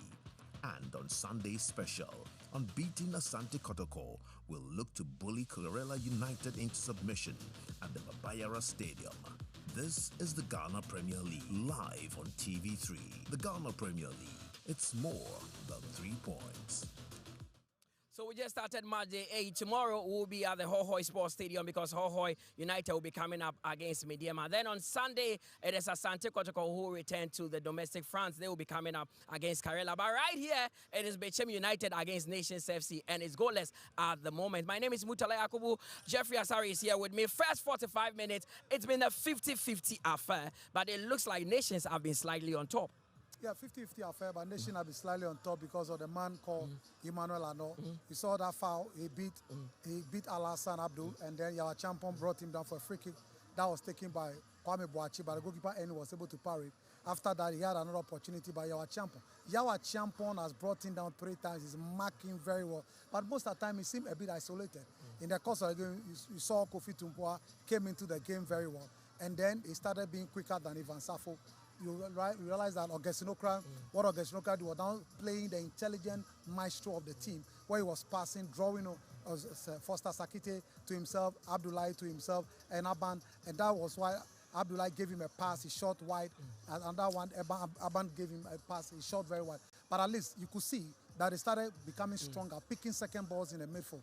But from the 30th minute, you realize that Ivan Safo, Kevin Ampofo started stepping up the game and pushing forward. But most of the time, you realize that Emmanuel Ano is isolated because you expect that as he's surging forward with the ball, you expect that Faisal Shaute will be with him so that when there is a loose ball or he's marked, they will have an opportunity to pass the ball to him to go into space. Unfortunately, that is not the case. So he's always overrun and outnumbered by Alassane and Yawa Champo especially. Well, now, Bechem United have found themselves in some very good situations, but they've been left frustrated by the final touch, especially with Augustine Okra. He himself has been frustrated by not getting that final touch through. What should be done by Coach Isabotre in the second half to ensure Okra becomes the central point of everything they do? I think that what they need to do is that Okra is doing well, but he himself has not shot on target.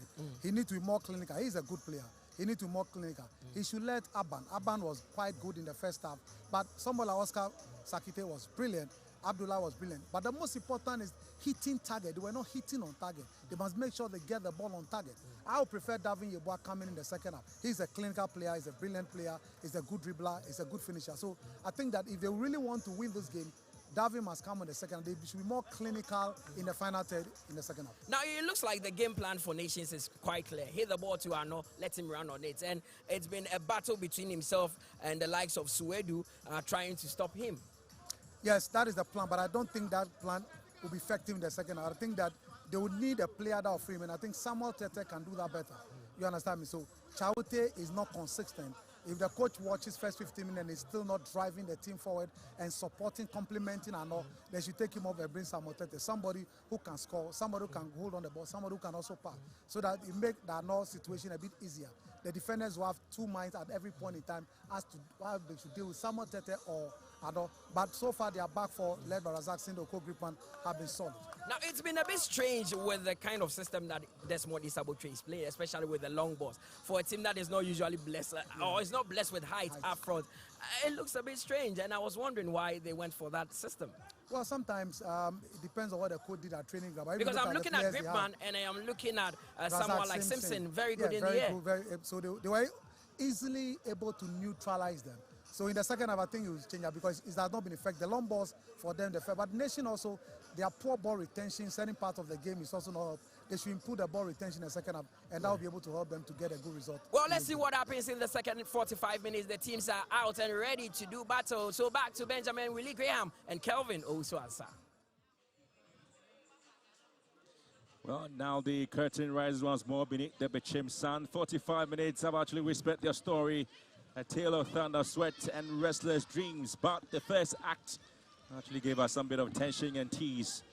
The crowd continued to sing and dance with some bit of faith. And now the script of destiny turns its page. So the Hunters of Bechem United return back to the Nana Jabo Park for their hearts drumming to the beat of redemption or glory. As again, Nations FC stand tall, bold, and unbowed. Their eyes set on spoiling the party in this particular place here. Once again, it's not just about football. It's a test of resolve, a dance between the belief and faith, where heroes are crowned and moments become a bit of a memory. We are into the second half of this match here. It's Bechem United nil, Nations FC nil. 45 minutes yet again for all of us, as we look forward to seeing which of these two sides will be able to pick up the 3-point stake. It's always been a very difficult moment there. Nations FC have struggled to pick up any point here since the 2023-2024 season. Bechem United and Nations FC have met twice on this particular venue, with the host winning both encounters convincingly. Stronger second half you're expecting from these two teams, especially from the home team. Both sides remain unchanged coming into the second half. Expecting to see a lot of aggressive play in midfield as well.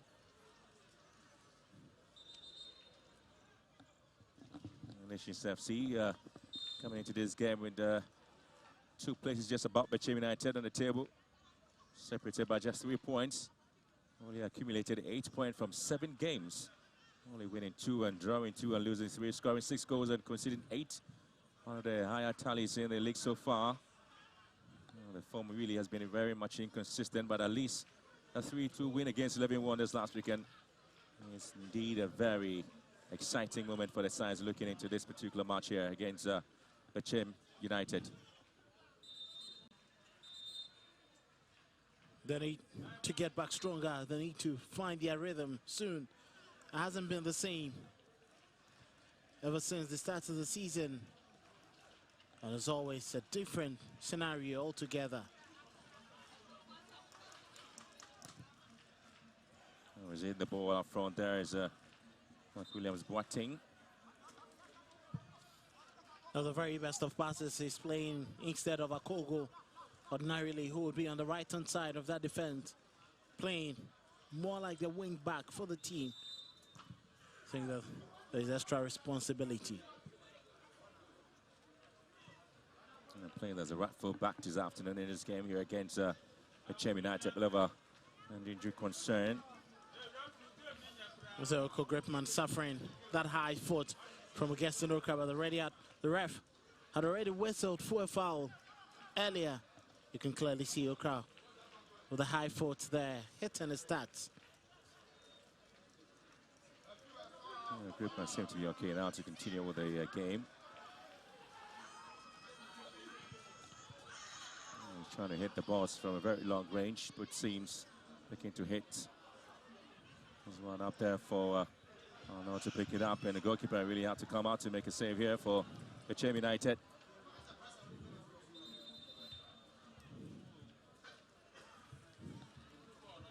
Bechem United have been unbeaten in matchday 8 home games in the Premier League since they joined it back in the 2011-2012 season. Oh, he's picking up some very interesting results.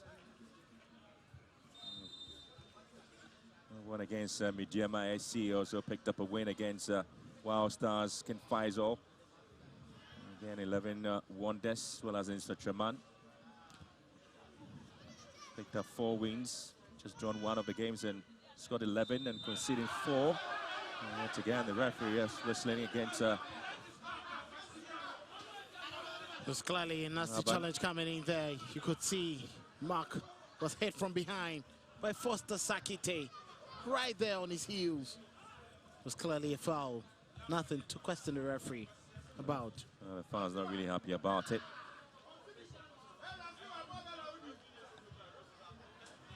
Talking about the unbeaten run in matchday 8 home games there, Bechem United have scored in all of those matches in 2011-2012 season. Very much alive when it comes to the matchday 8 games in the Premier League.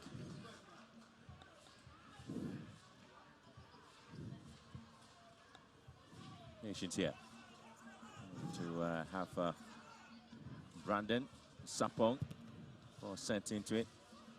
Again, cut out beautifully. And to Paul just brought down, and Alban here They're going to pick up Okra.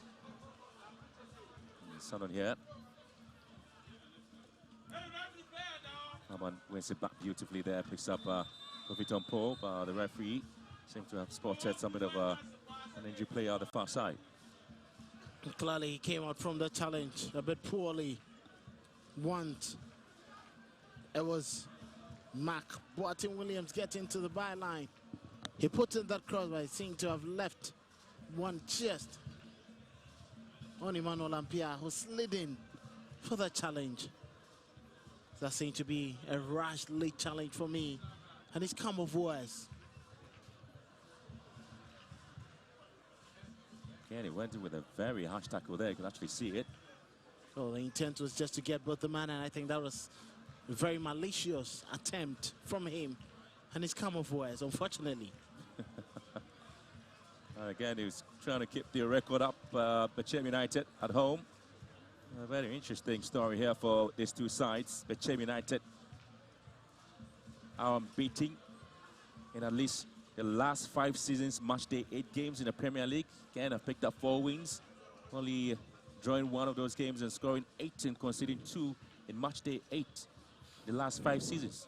That is quite a very laudable record from them. They are still not far from achieving that. Lots of minutes for them to get into the game and score as many times as they can to win the game. It's quite a battle every single time they get into these positions, but it's been rewarding for them. Hopefully they can continue on the same tangent. It's a piece out to the near post by Bechem United. And again, it's another corner kick advantage to Bechem United, just trying to get everybody involved. Abdullahi with the final attacking play there for Bechem United as they go into this free kick. Another ball to the near post once again. It's going to be the 3rd corner kick there for Bechem United. Another very best of deliveries coming in there from Emmanuel Aban. He needs to get them better, but Nations will constantly deal with these because they have the men to repel these set pieces. Yet again, this time drifted the ball, just looking for some bit of routine play. And again is Brandon picking up the pieces there, charging forward. And you do have Aban just on his heels. And I know we'll have the opportunity to be a little talk about the fans here, about Anos running the game in the first 45 minutes. The Bechem United fans really lauding his performance. Kofi Tompo here, and eventually it is Safo with the final touch. Well, clearly I think it's always come difficult for Ano. He's very much isolated from it, supporting attackers, Chawete and Brandon Entry Sapon, leaving him alone. For his stature, it's quite difficult for him to deal with a champion and Razak Alasan. But again, this is a very, very dangerous tackle there. Aban colliding with Sohini. 2 players riding in pain, need to be tended to. I think that was a very dangerous leap there. The two decided to go in for the ball, but there's a bit of worry for goalkeeper Enin and Alasan. You can see from Pomantum, he has a lot of work to do and lifting up the morale as well as the results of this team. But Boche also has a very Herculean task. Look at that. It was clearly a decision from Aban to barge into his man.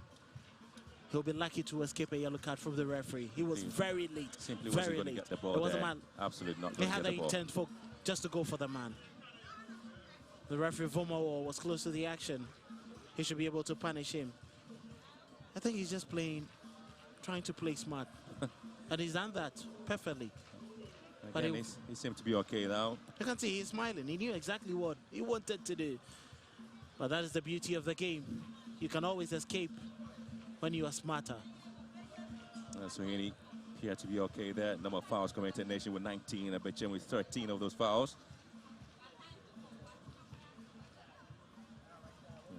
Bit of a sportsmanship there by the 2 players, just applauding each other. It's a very aggressive and hard tackling game in midfield.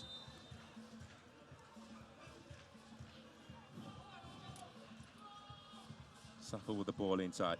Behalf of Bechem United, again, not the best of connection. And in white, were able to recycle the ball back into the half of Bechem United, looking for a foul here.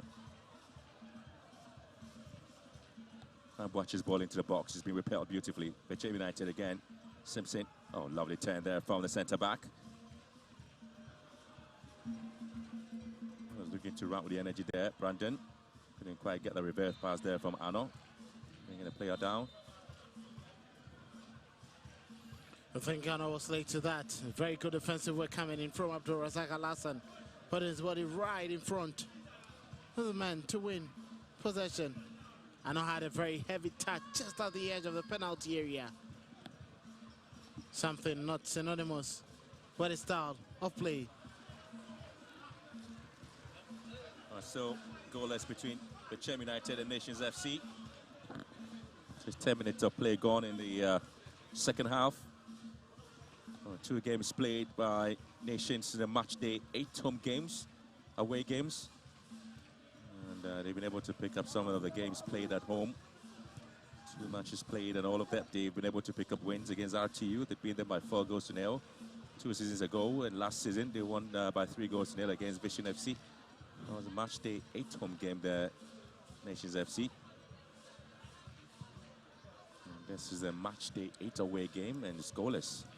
Just 1 shot on target there by Bechem United.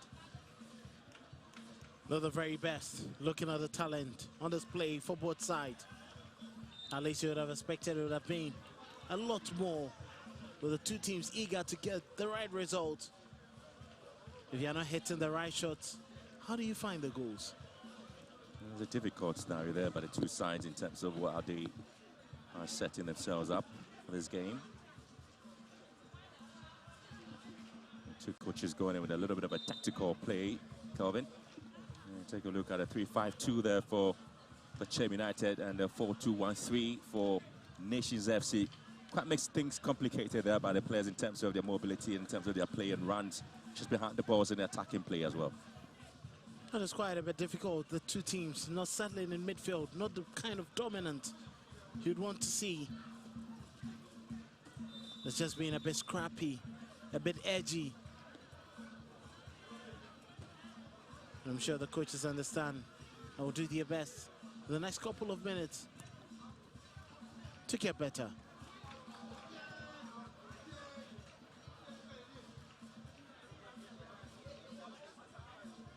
The fans are looking to see how both teams will be able to hit the balls into the back of the net, at least to start the jubilation.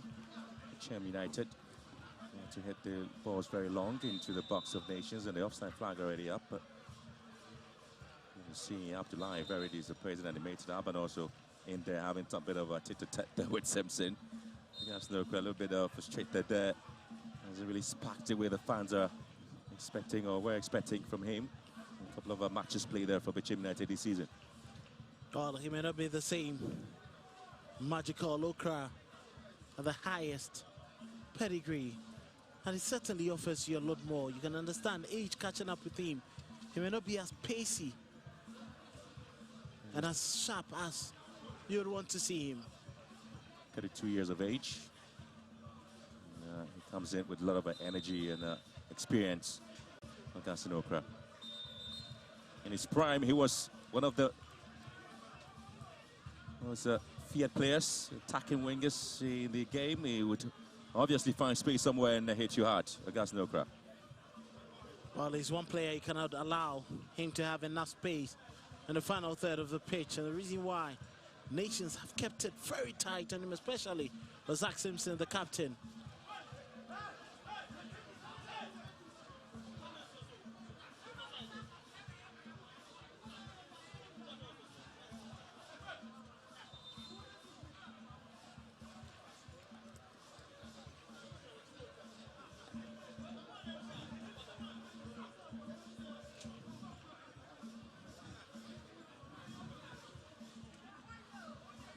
Again, the fans are looking to see exactly what will be the magical moment in the game for both sides. It has been tough, it has been difficult. It's been a little bit crowded in midfield there by the 2 sides. And now looking forward to see exactly what the performance both sides will be, and the flag is up there for the foul. 3 shots on target there for Bechem 4 for Nations FC. And again, the assistant referee on the far side was clearly very close to the action. And there you see foul there by Amadou Abdullahi was a bit poor with that. He had to just contend his man, his marker for the ball. Kwame Boache knew exactly what his man wanted to do. Just waited and invited the foul. And quickly bashed into him. The referee had an easy decision to make. Absolutely. An hour gone into the game already, and it's Bechem United 0, Nations FC 0.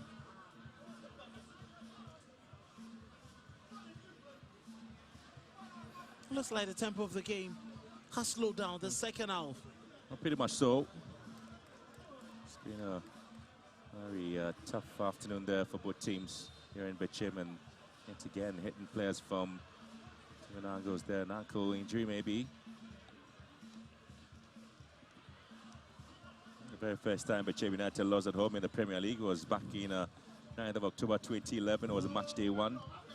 They lost against New DBRC by 2-3. Since then, they've kept just 161 home games in the Premier League with a record of 101 wins. And yet again, there's going to be another foul here.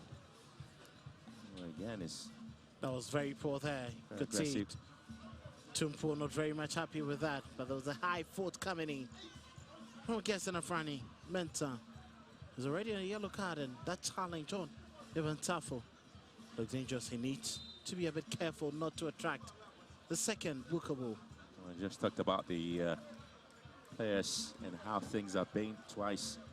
I remember the season where players from each side got red cards. I'm not too sure again where the teams will be expecting to see yet another one. Kelvin Amperful. Couldn't quite picked up Brandon. Here comes Aban. Switching down to find space there. Sakite. Cycles the ball back to Aban. Again, he's been fouled. That was intelligent from Aban. His touch. A skill that nearly got him past his man. Kelvin Amperful bringing him down. He knew exactly where he was going.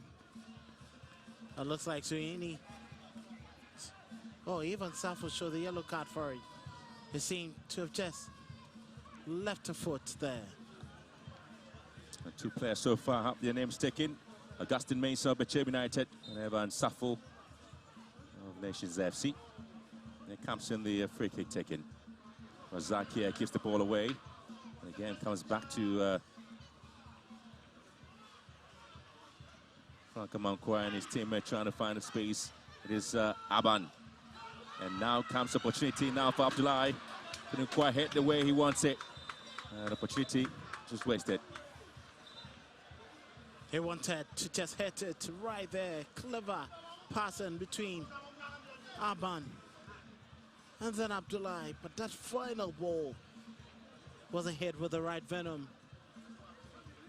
Needed to hit it harder.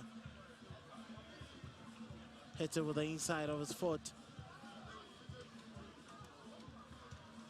The right way, but not enough power.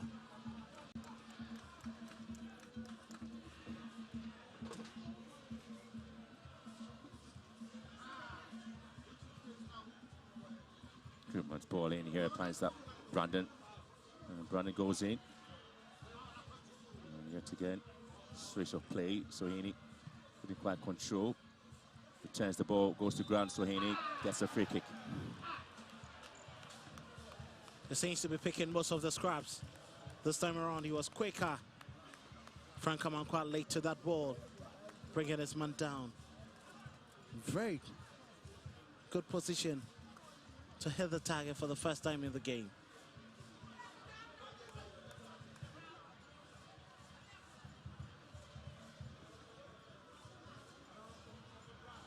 And again, too many fouls in the game here for both teams. Seeing exactly what will be the performance coming in after this foul. Possibility of seeing double substitutions there from Bechem United is likely. The coach there, Stephen Desmond Issa Portrait, might want to tweak his setup a little bit. And clearly seen there's a little bit of lethargy up front. He needs to spice it up a bit. Here comes on the wall there with 15 shirted Abdul Razak Alasan. You know what, the most tallest in the wall formed there by Bechem United. They want to have this one in. And you have Safo, which is behind the ball with Simpson, as well as Chawete. Maybe having a decision which of them would be going for this one.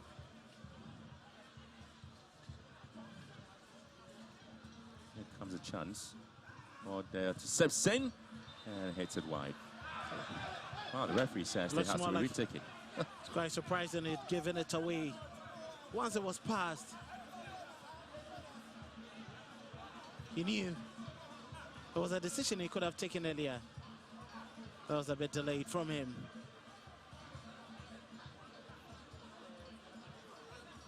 Can clearly see he allowed it to go. It's quite surprising he decided to call for a replay of that kick. Champong, the descent been booked here by referee Marley Voma George.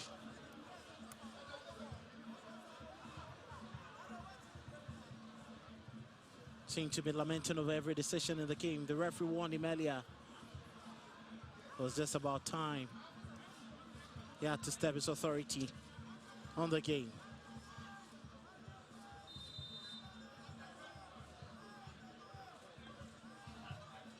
Now will be taken differently. And again, it has been pushed out for a corner kick. Well, a bit of a lack on that one. Simpson missing the opportunity, but then Safu had to show him the way. Well, he had the idea right, but the execution, there was a hanging. Not quick, little power, and an easy save for the goalkeeper to parry over the bar.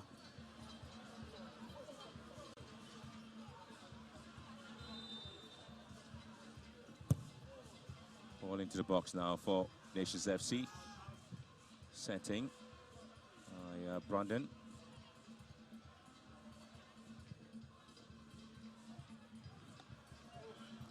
Again, cleared away by Mark Williams Boateng.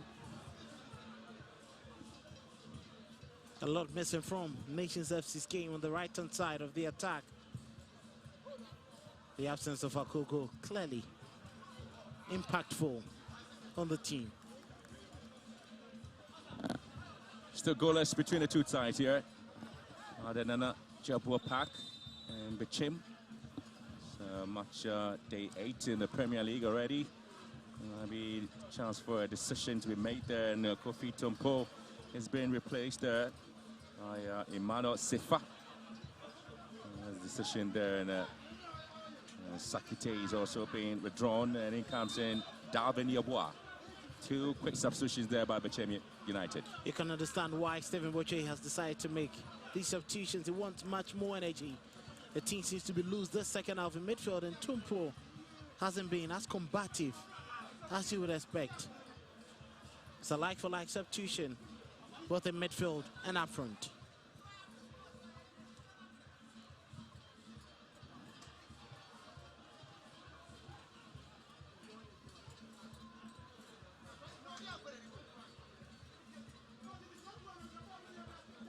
Going to last 20 minutes of the game here at the Chin Park, and Abdullah here trying to pick up Darwin, couldn't quite get to him.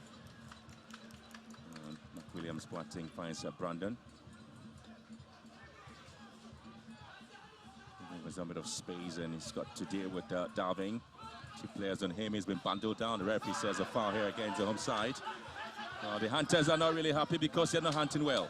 They won't be happy with that decision, but I think that was too ragged coming in from substitute. Down Yabua.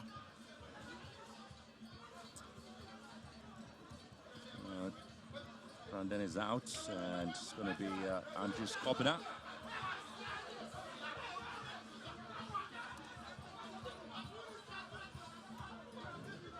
Another like-for-like substitution coming in there.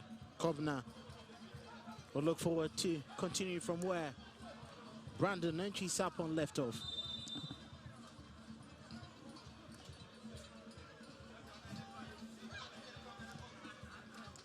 again, there will be fans not happy with the performance of the home side, especially with thinking they may have a chance to see if they can get something. They picked up a defeat away from home, and so there's a very important home match. They're looking to get a 3-point at least. That helps them to move a little bit on the Premier League log. It's quite interesting how Anna is winning these aerial duels over Abdul Razak Al Hassan. Into the last 20 minutes. There's a game here. We'll just talk about the 161 home games of Bechem United in the Premier League. And having won 101 of those matches and drawing 46 and losing 14 of those matches, as well as scoring 219 home games, conceding 78. The fans really know that this is a real fortress for them in the Premier League, and so looking to pick up almost every win in the Premier League. The top 6 performing side in Ghana's top flight, consistently producing some of the quality players as well. Like I always say. But again, a champion on a yellow card and has to be warned by the referee. A second of that means he's going to have his match in order. Got a lot of possession there, 51% of that to 49 of Nations FC. In the second half, Bechem United really have been productive in terms of ball retention, but not yielding the final result of hitting the back of the net. Very little to see separate the two teams at the moment. And it can only come from a moment of magic. And nobody knows when that is going to come. There's a rash challenge coming in. Mark Williams, 14. Giving it away. But your boy is going to cause lots of trouble. He's much more direct than Foster Sakiti. Zach Simpson and Grepman need to keep tabs on him. Emmanuel Abana on the free kick here, right-footed ball. Might want to swing this one to the far post. And again, Simpson repels it here for Nations. And now comes Kelvin Ampafo, switching play, looking for Arnaud. And then repels it there. Chawete couldn't quite control well. Session back to Sifa. Now is August Nokra. Oh, lovely piece of work there by Kwame Boache. The mark of experience there from Kwame Boache. Understood the situation, and he just had to save his goalkeeper.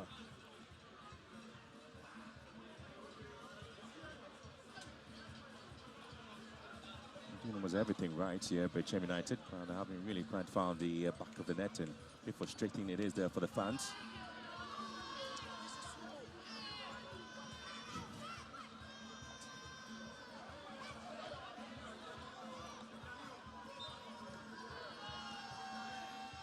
Ball into the box again, it repelled Simpson. Look, just waiting for the ball there, just taking over from him. But the last time Bechem United actually lost at home was against Bechem Chelsea. It's going to be quite difficult to see any team that will dominate them entirely at the Fosuji Abo Park. What is missing from their game is how instinctive they can be up front. A chance, Abdullahi has Simpson to beat. The upper body strength of Simpson really showing. And there's a race for the ball there by the two sides. Once again, it's going to be Razak Simpson almost everywhere. Combing every grad there in this match. He's had quite a very decent game. He's done his bits, making sure that the rare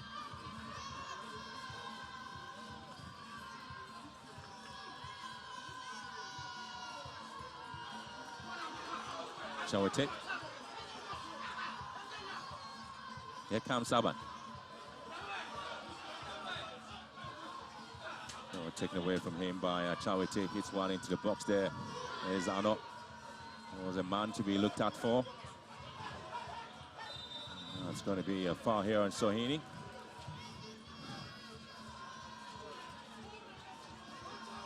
That was a rash challenge there coming in from Emmanuel Sifa.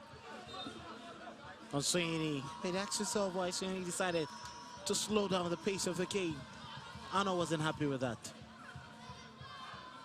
Well, before this match, Bechem United have played 6 home games, spent 540 minutes so far.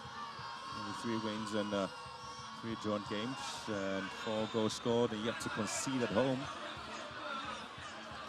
And the last 6 home matches played. And so far, there's a foul here, Simpson against Okra. Too much aggression coming in from Simpson. He had already won the ball, but his outstretched arm gave him away. Marcel, the last quarter of an hour, which we played 4 goalless. Bechem United, Nations FC.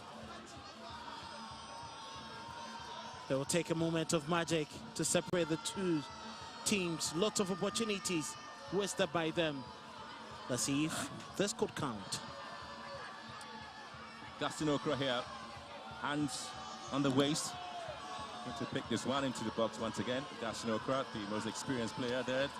Decision to might want to have Amadou Abdoulaye out, and may have to see Yao Ano in the game. Tell you what, Emmanuel Ano, Nations FC, and Yao Ano, Bechem United. Okra with the ball. Simpson once again drops it down. But Okra with a chance to hit the ball back. Okra with the right foot, ball to the box, and off he goes there. Another set piece wasted by Bechem United. Poor communication between the 2 players. At the far post, Yao, the champion, complaining, but Abdul Razak Alassa knew this certainly had to be his ball. But the delivery from Augustine Okra wasn't the best. It was just going over the touchline. There was little to do from these 2 men. The champion missing it. Razak Alassa couldn't keep it in play. In an era where set pieces have been the order of the modern game, changing game situations, it's quite interesting now. These set pieces have gone waste.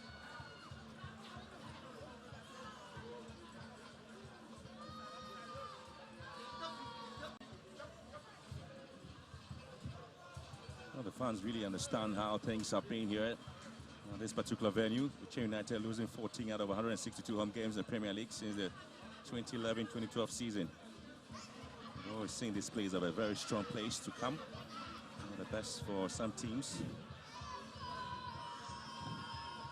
There's a fortress for them. Will take you lots. Will take you more than enough to beat them.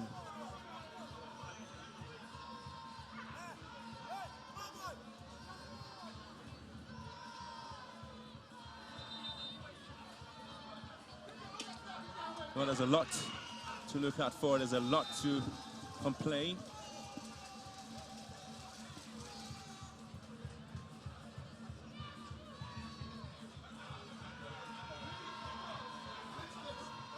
Still looking for space here. Showing the balls into the left-hand side. And once again, there's a little bit of a turn there from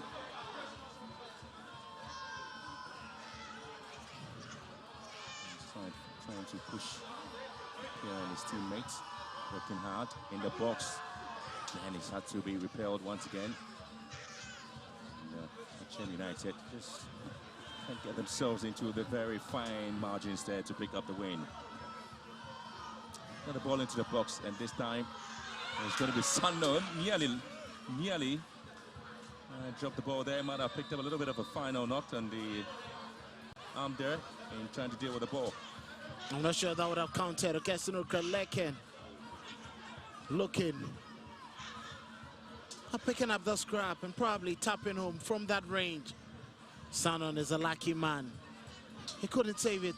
The first attempt, you can see Okra complaining. That is Sanon in pain there.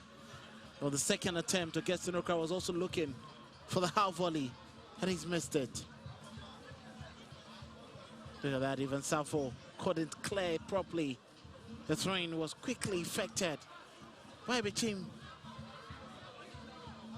Once he picked it up, there was nothing he could do about it. I'm sure he might be a worried man who's still looking Again, the Fans of Nations really traveled all the way down from Abrankasi straight to Bechem. It's a bit of an hour and a half journey for them to do so, at least. And get the support there for the side. They'll be happy, they'll be glad. There's a game that has gone their way.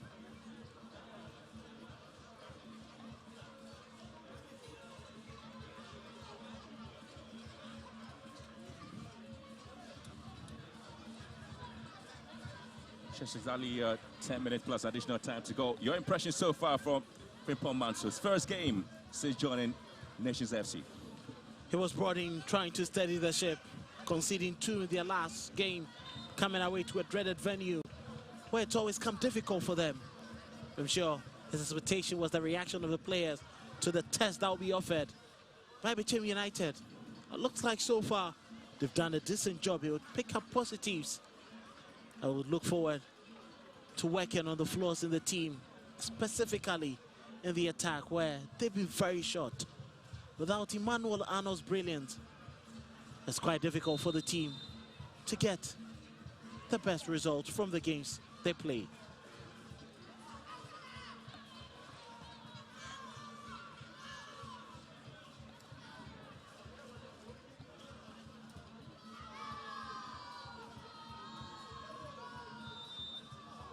Next stretch of the arm there, according to the referee. Simpson penalized for that. And Yoko Gripman knew that there was no way he was going to get the better of Darwin Yeboah, who just came on.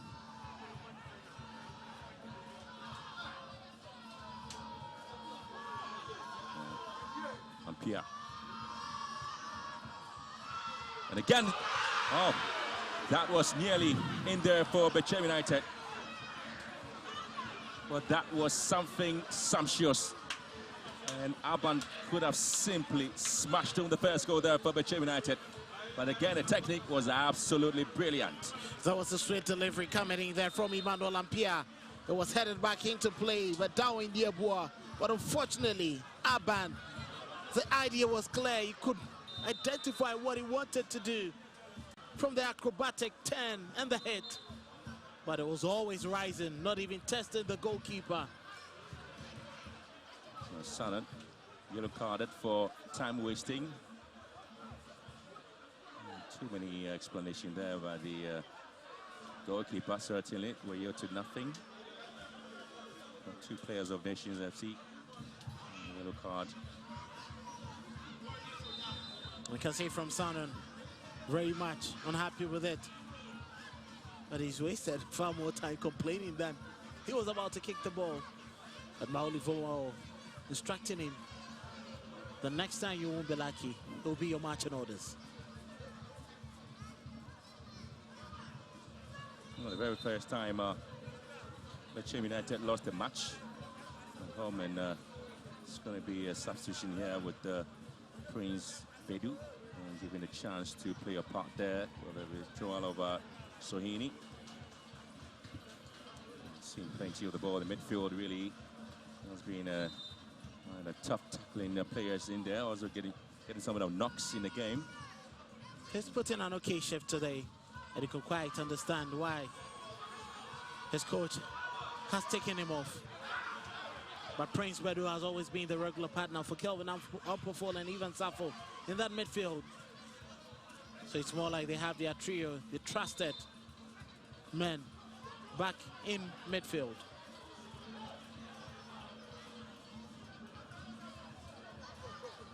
There's a little talk about how players really have been going to ground and trying to get the attention of the match officials with Gripman.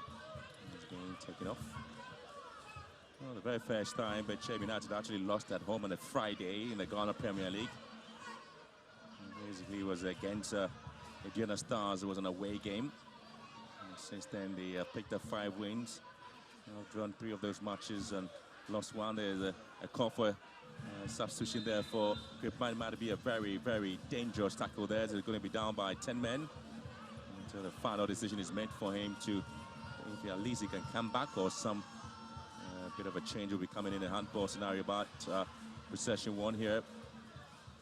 It's going to be a decision there for Bedu to play as Spartans be bundled down. It's going to be a free kick here. Clearly, that was very much important there from Andrew Skobna. He knew he had to delay on that ball, and he did exactly that. That was a good pass from Ivan Safo, spread and play. But Bedu wanted to make that ball as much more fluid and quicker than it was. But very good foul there from Emmanuel Lampia, making sure his team are not going to be on the back foot. The last 5 minutes of the game here, plus additional time. Nations FC holding down Bechem United at home.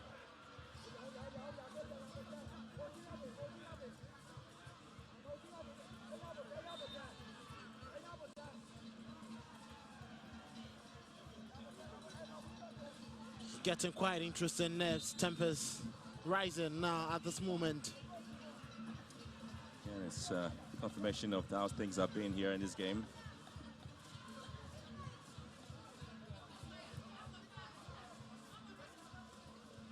Still trying to keep the momentum in the game here, both teams.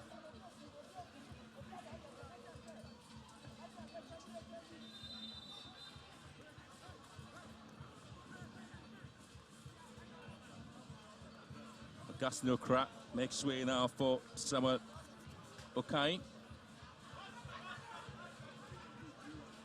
And still going to be a lifeless substitution with introduction of Asante Buahin for Gripman. We'll probably continue after that knock there.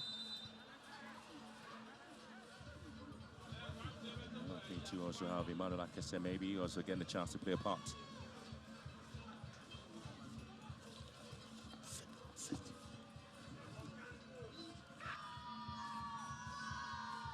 Back into the 18-yard box. That's quite interesting. Bechem United once again coming in. And every single time the ball is cleared, they seem not to be making the right decisions in the final third of the pitch. And once again, giving the ball away. And a free kick in a very dangerous position. That's the first contribution from Okai.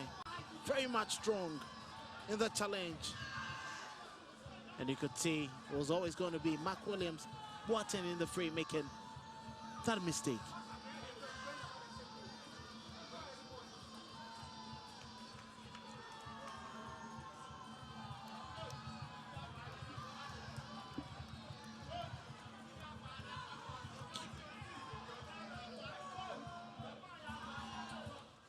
Still looking to see what they can do. Alban just behind the ball here. And again, it's been repelled. Alban. Ball into the box once again. And again, it's been sent in. Here comes Bechem United. And Yawa Noah again. Poor connection from him. Yao knew exactly what he wanted to do. But for a goalkeeper with much quality as Sanon has been, it has to take extra to defeat him. And still trying to maintain their possession, even simple in the game there for Bechem United. And the fans are just a little bit about some of the decisions there.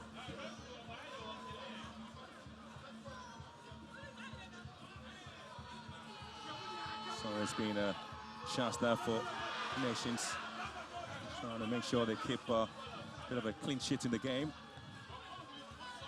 Here comes Alban, ball taking off his feet there. And the referee now whistles for a free kick. Oh, the fans really asking for the 3 points. They have no option than to fight for this one. It's been a 3 games played by Nations FC on a Friday and picked up 2 wins of those matches against Great Olympics. Accra Lions, the only time they lost on a Friday was match day 32, 2 seasons ago against Accra Heart of Oak. There's a Friday match there for Nations and still goalless. Just about somewhat of 30 seconds. There's additional time. Good ball into the box. Once again, you have Simpson Oliver coming in. And He's just keeping the balls and trying to head it back into the goalkeeper, inning.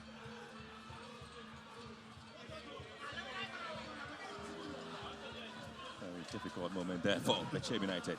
You can understand, but that pressure, that press from Emmanuel Lano, very much plausible. Pull team pressure on the Bechem United defense and goalkeeper to give the ball away. That's over 312 games, 6 minutes about a time in this game. A lot of stoppages there, and injuries and substitutions.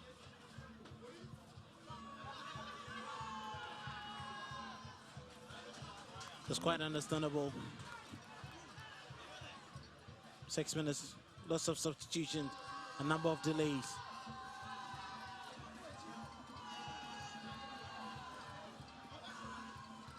Another best over deliveries there by Frank Amankwah into the box. We talked about 312 games played by Bechem United in the Ghana Premier League. They've picked up 122 clean sheets. I'll be looking for the 123rd clean sheet in the Premier League, Bechem United at home. That's quite interesting to see what happens. Very much strong and a good grip man in pain. He's done his bit, but it's always going to come difficult for him to continue after that fall. Not being penalized with an overstretched arm. An airboy in his opponent.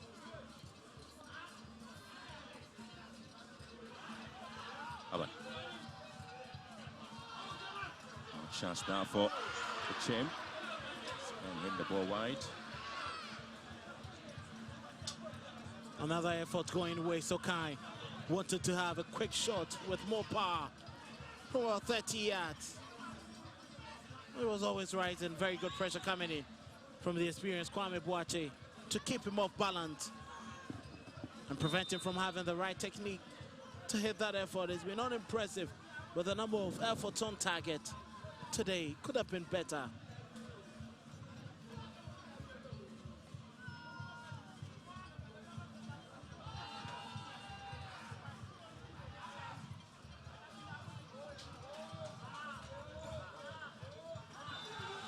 Again, it's been penalized there with a foul here against the Champong, and again is just complaining already on a yellow card.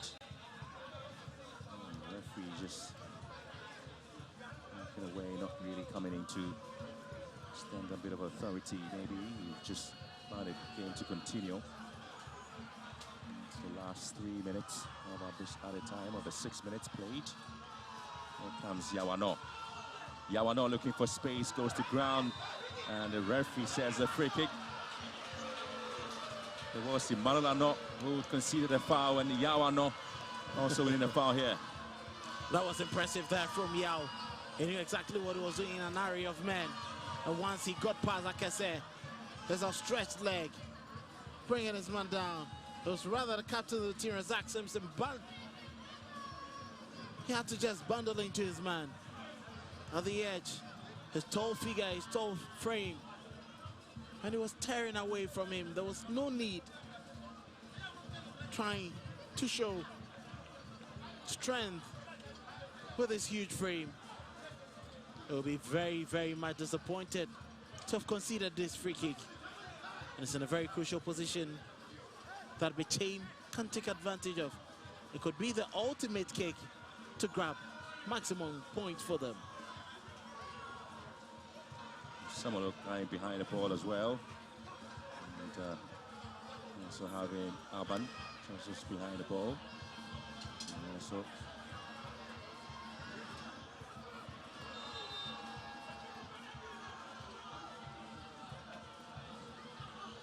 there's a lot of players there got into the box. Good play there from Okai.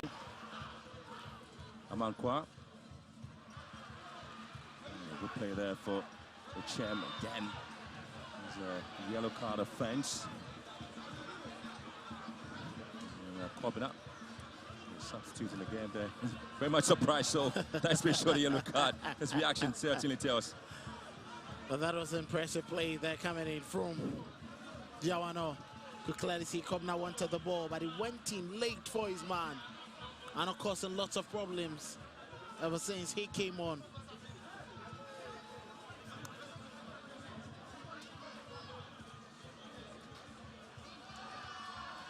It's another set piece, another opportunity for them to work.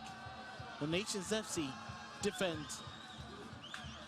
Just coming out with a yellow card, free kick here for Bechem United. Might want to see how this would end. I've seen plenty of those balls just in front of the 18-yard box. Nations FC into the last seconds of our kick in this match now. And that might be the story we told. They certainly would be hoping that it may have something to come out with this time.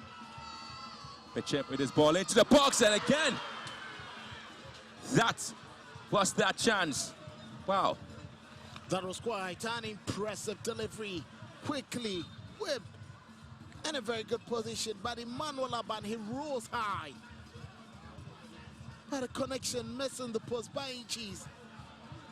There's a sweet delivery coming in from substitute Emmanuel Seifa. And unfortunately for Aban, it was always going wide. Emmanuel no. Yeah, the final delivery and the final touch on the ball there.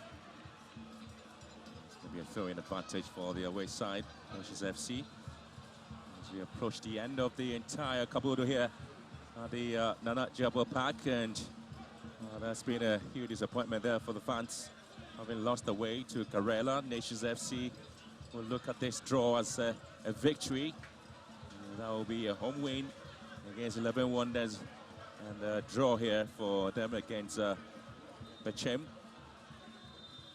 This remains the very first time Bechem United have failed to score in a match day 8 home game in the Ghana Premier League since they got into the Premier League in the 2011-2012 season, but they still remain unbeaten in the last 6 seasons in the match day 8 home games there for Nations FC.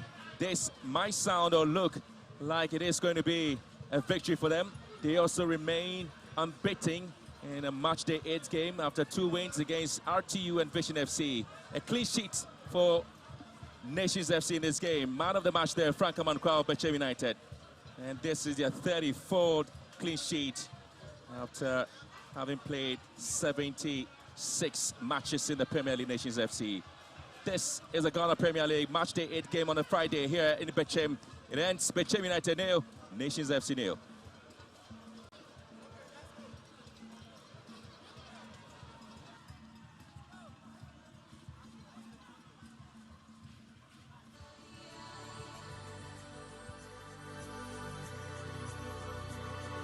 Moving around a huge region, sometimes you can travel about 6 hours just to cover 2 zones alone, and movement was a huge challenge with our private cars. From Western North to here, it's almost 24 hours. Just imagine, and the road network there is not favorable. So you have to use this car going up and down every week. You have to go to servicing, else you cannot. Previously, I traveled to Dunkwa, Tiaso, and sometimes I'm stuck on the way. Then the news came that our president, Mr. Keto Kreku, and the ESCO had engaged FIFA to get us some new pickups to help us do this work. It was a wonderful news that we all patiently waited for to come to fruition. Then one day our president told us in a meeting, your pickups are ready. You could see the smiles on the faces of my colleague chairman. And it wasn't because they were going to drive in new pickups. And it's all over here at the Nana Fosuji Abuo Park, and it ended in a stalemate between Bechem United and Nations FC. No goals to record here, but 1 point shared apiece for both sides. I have with me the man who masterminded Nations FC getting their first point away, Frimpong Master. Coach, I mean, big point for you. First of all, what is your general assessment of the entire 90 minutes? I think it was a very good game. It's a game we fought for. Because Bechem, they needed to win at all costs, so you could see they were putting a lot of pressure. So yes, we will have to always make sure we close them down, we close down the spaces And for me, I think it's a very important point for us. Yeah. Now, earlier you told me you had just 3 training sessions with this team. Do you think the boys are beginning to assimilate your tactics and system? Yes. I think it's our first point, our first away point, and for me, I think Nations have been a very good time, a good side all this while. Except that sometimes you do whatever you do, but the results will not come. But I think the boys have done so well. Now, I mean, you've gained a point here, but what must change going into match day 9? Yes, now we are going back home, and then against Hohoi, yes, it will not be easy. Now you cannot underrate any side, but we'll have time to train, work out, and then we try to also correct the mistakes here. So for me, I think it's a very good beginning for me. Okay, Coach, thanks very much. Coach Frimpong Manso, the head coach of Nations FC, getting a point against Bechem United. It was a good one, and he's exchanged pleasantries with the man that I'm coming to speak to, Desmond Isabocho. Coach, I mean, you have them path for that goal, but it didn't come. First of all, what is your general assessment of the entire game? I think we came in with a 4-3-2-1 and we went in with a 3-5-2 so that we can dominate the game, attack more. But it's like we were so defensively that we were making a lot of mistakes at the last third. The decision taking has not been very effective at all. That is today. And what I was expecting from the boys was not there. I mean, the telepathy of going through and the penetration was not being there. Okay. Honestly, I'm a little bit disappointed. Now, in the last 50 minutes of the game, you created chances. I saw that chance from Emmanuel Aban when it was missed. I was looking at you. You were almost rolling on the floor. I mean, what do you make of that opportunity? I don't know what he's trying to do because this is a little jab. Because you are closer to the in the 6-yard box, you are closer to the post. There's no need of style. You know, the only thing is possess your. I mean, compose yourself and jab the ball inside, and that is the only killer instinct he's supposed to do. I'm surprised he couldn't do the right thing. Well, 1 point here, the fans are frustrated, but what needs to change going into the next game? Honestly, our final decision has been a problem to us, and decision taking is a key because. At the end of the day, if you don't score, that is what will happen. You can see from my back what is happening, but that's the game. Yeah. You understand it. Yeah. You see, so I know what is happening, but I don't care. Well, wish you the best in the future games there. Coach Desmond Isaboche is the head coach of Bechem United. They have drawn here against Nations FC. But the man of the match, my very good friend Frank Amankwa. Now, I mean, Frank, game Nankasa mu boy and when you 1 point, but game Nankasa no one is saying. Tough because Nations and yet Team Ketwasa because of Premiership almost all players as we see one on game Ketwane boy tough, but the woman Aban. Me who say I Manu Aban chance now when I or Messi and me who say what tough from us and not over such chance no only say you could have decided the game. Perfect. Yen names Sabo ne the attorney. You yan say a fast run. It's easy. Near him Saban 18 more do Yabo now the better net bet the woman PM. Fascinating almost person winning message being and out the one more going into the rest of the season. The American show me say Enkechi almost supporting Adani Daniel Ginger to me because Omunima in ye. O said the wow Messi buying numbers and no more day are a whole coffee no. The best from say Omo Fanchain, no more cost one tie. Minim Samre Pabeba, Achia Nemui, Omo Kaya Hong Quadia, Minim season inquiry. Free Harbor. Okay, Frank, thanks very much. There, giving us some proverbs there to the fans who are very agitated that Bechem United have draw points here. But it ended goalless between Bechem and the Nations FC, and both teams are going away with a point each. So that wraps up the first game of match day 8 here at the Nana Fosuji Abo Park. Tomorrow we'll be at the Hohoi Sports Stadium, big one because Hohoi United will be coming up against Mediama. That game is at 3:30. Then on Sunday at the Babayara Sports Stadium, Kotoko return to the domestic front. This time they take on Karela United. My name is Mutale Akubu. I did this with Jeffrey Asare, and from us here at the Nana Fosuji Abo Park, we say have a good evening and watch out for that game tomorrow. Hohoi United, Mediama on TV3 and on your TV.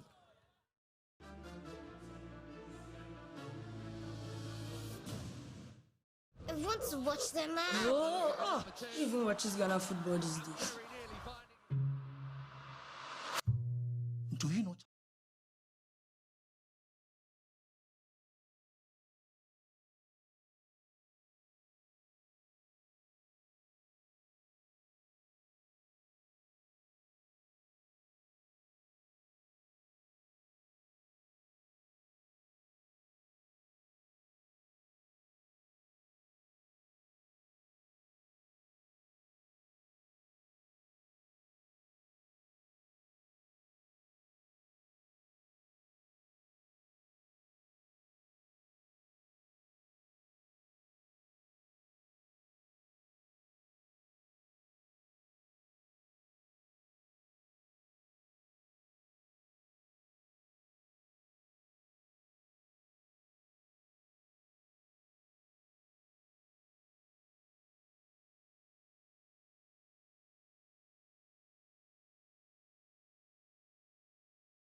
United FC will pit their strength and wits against league leaders Midyama SC.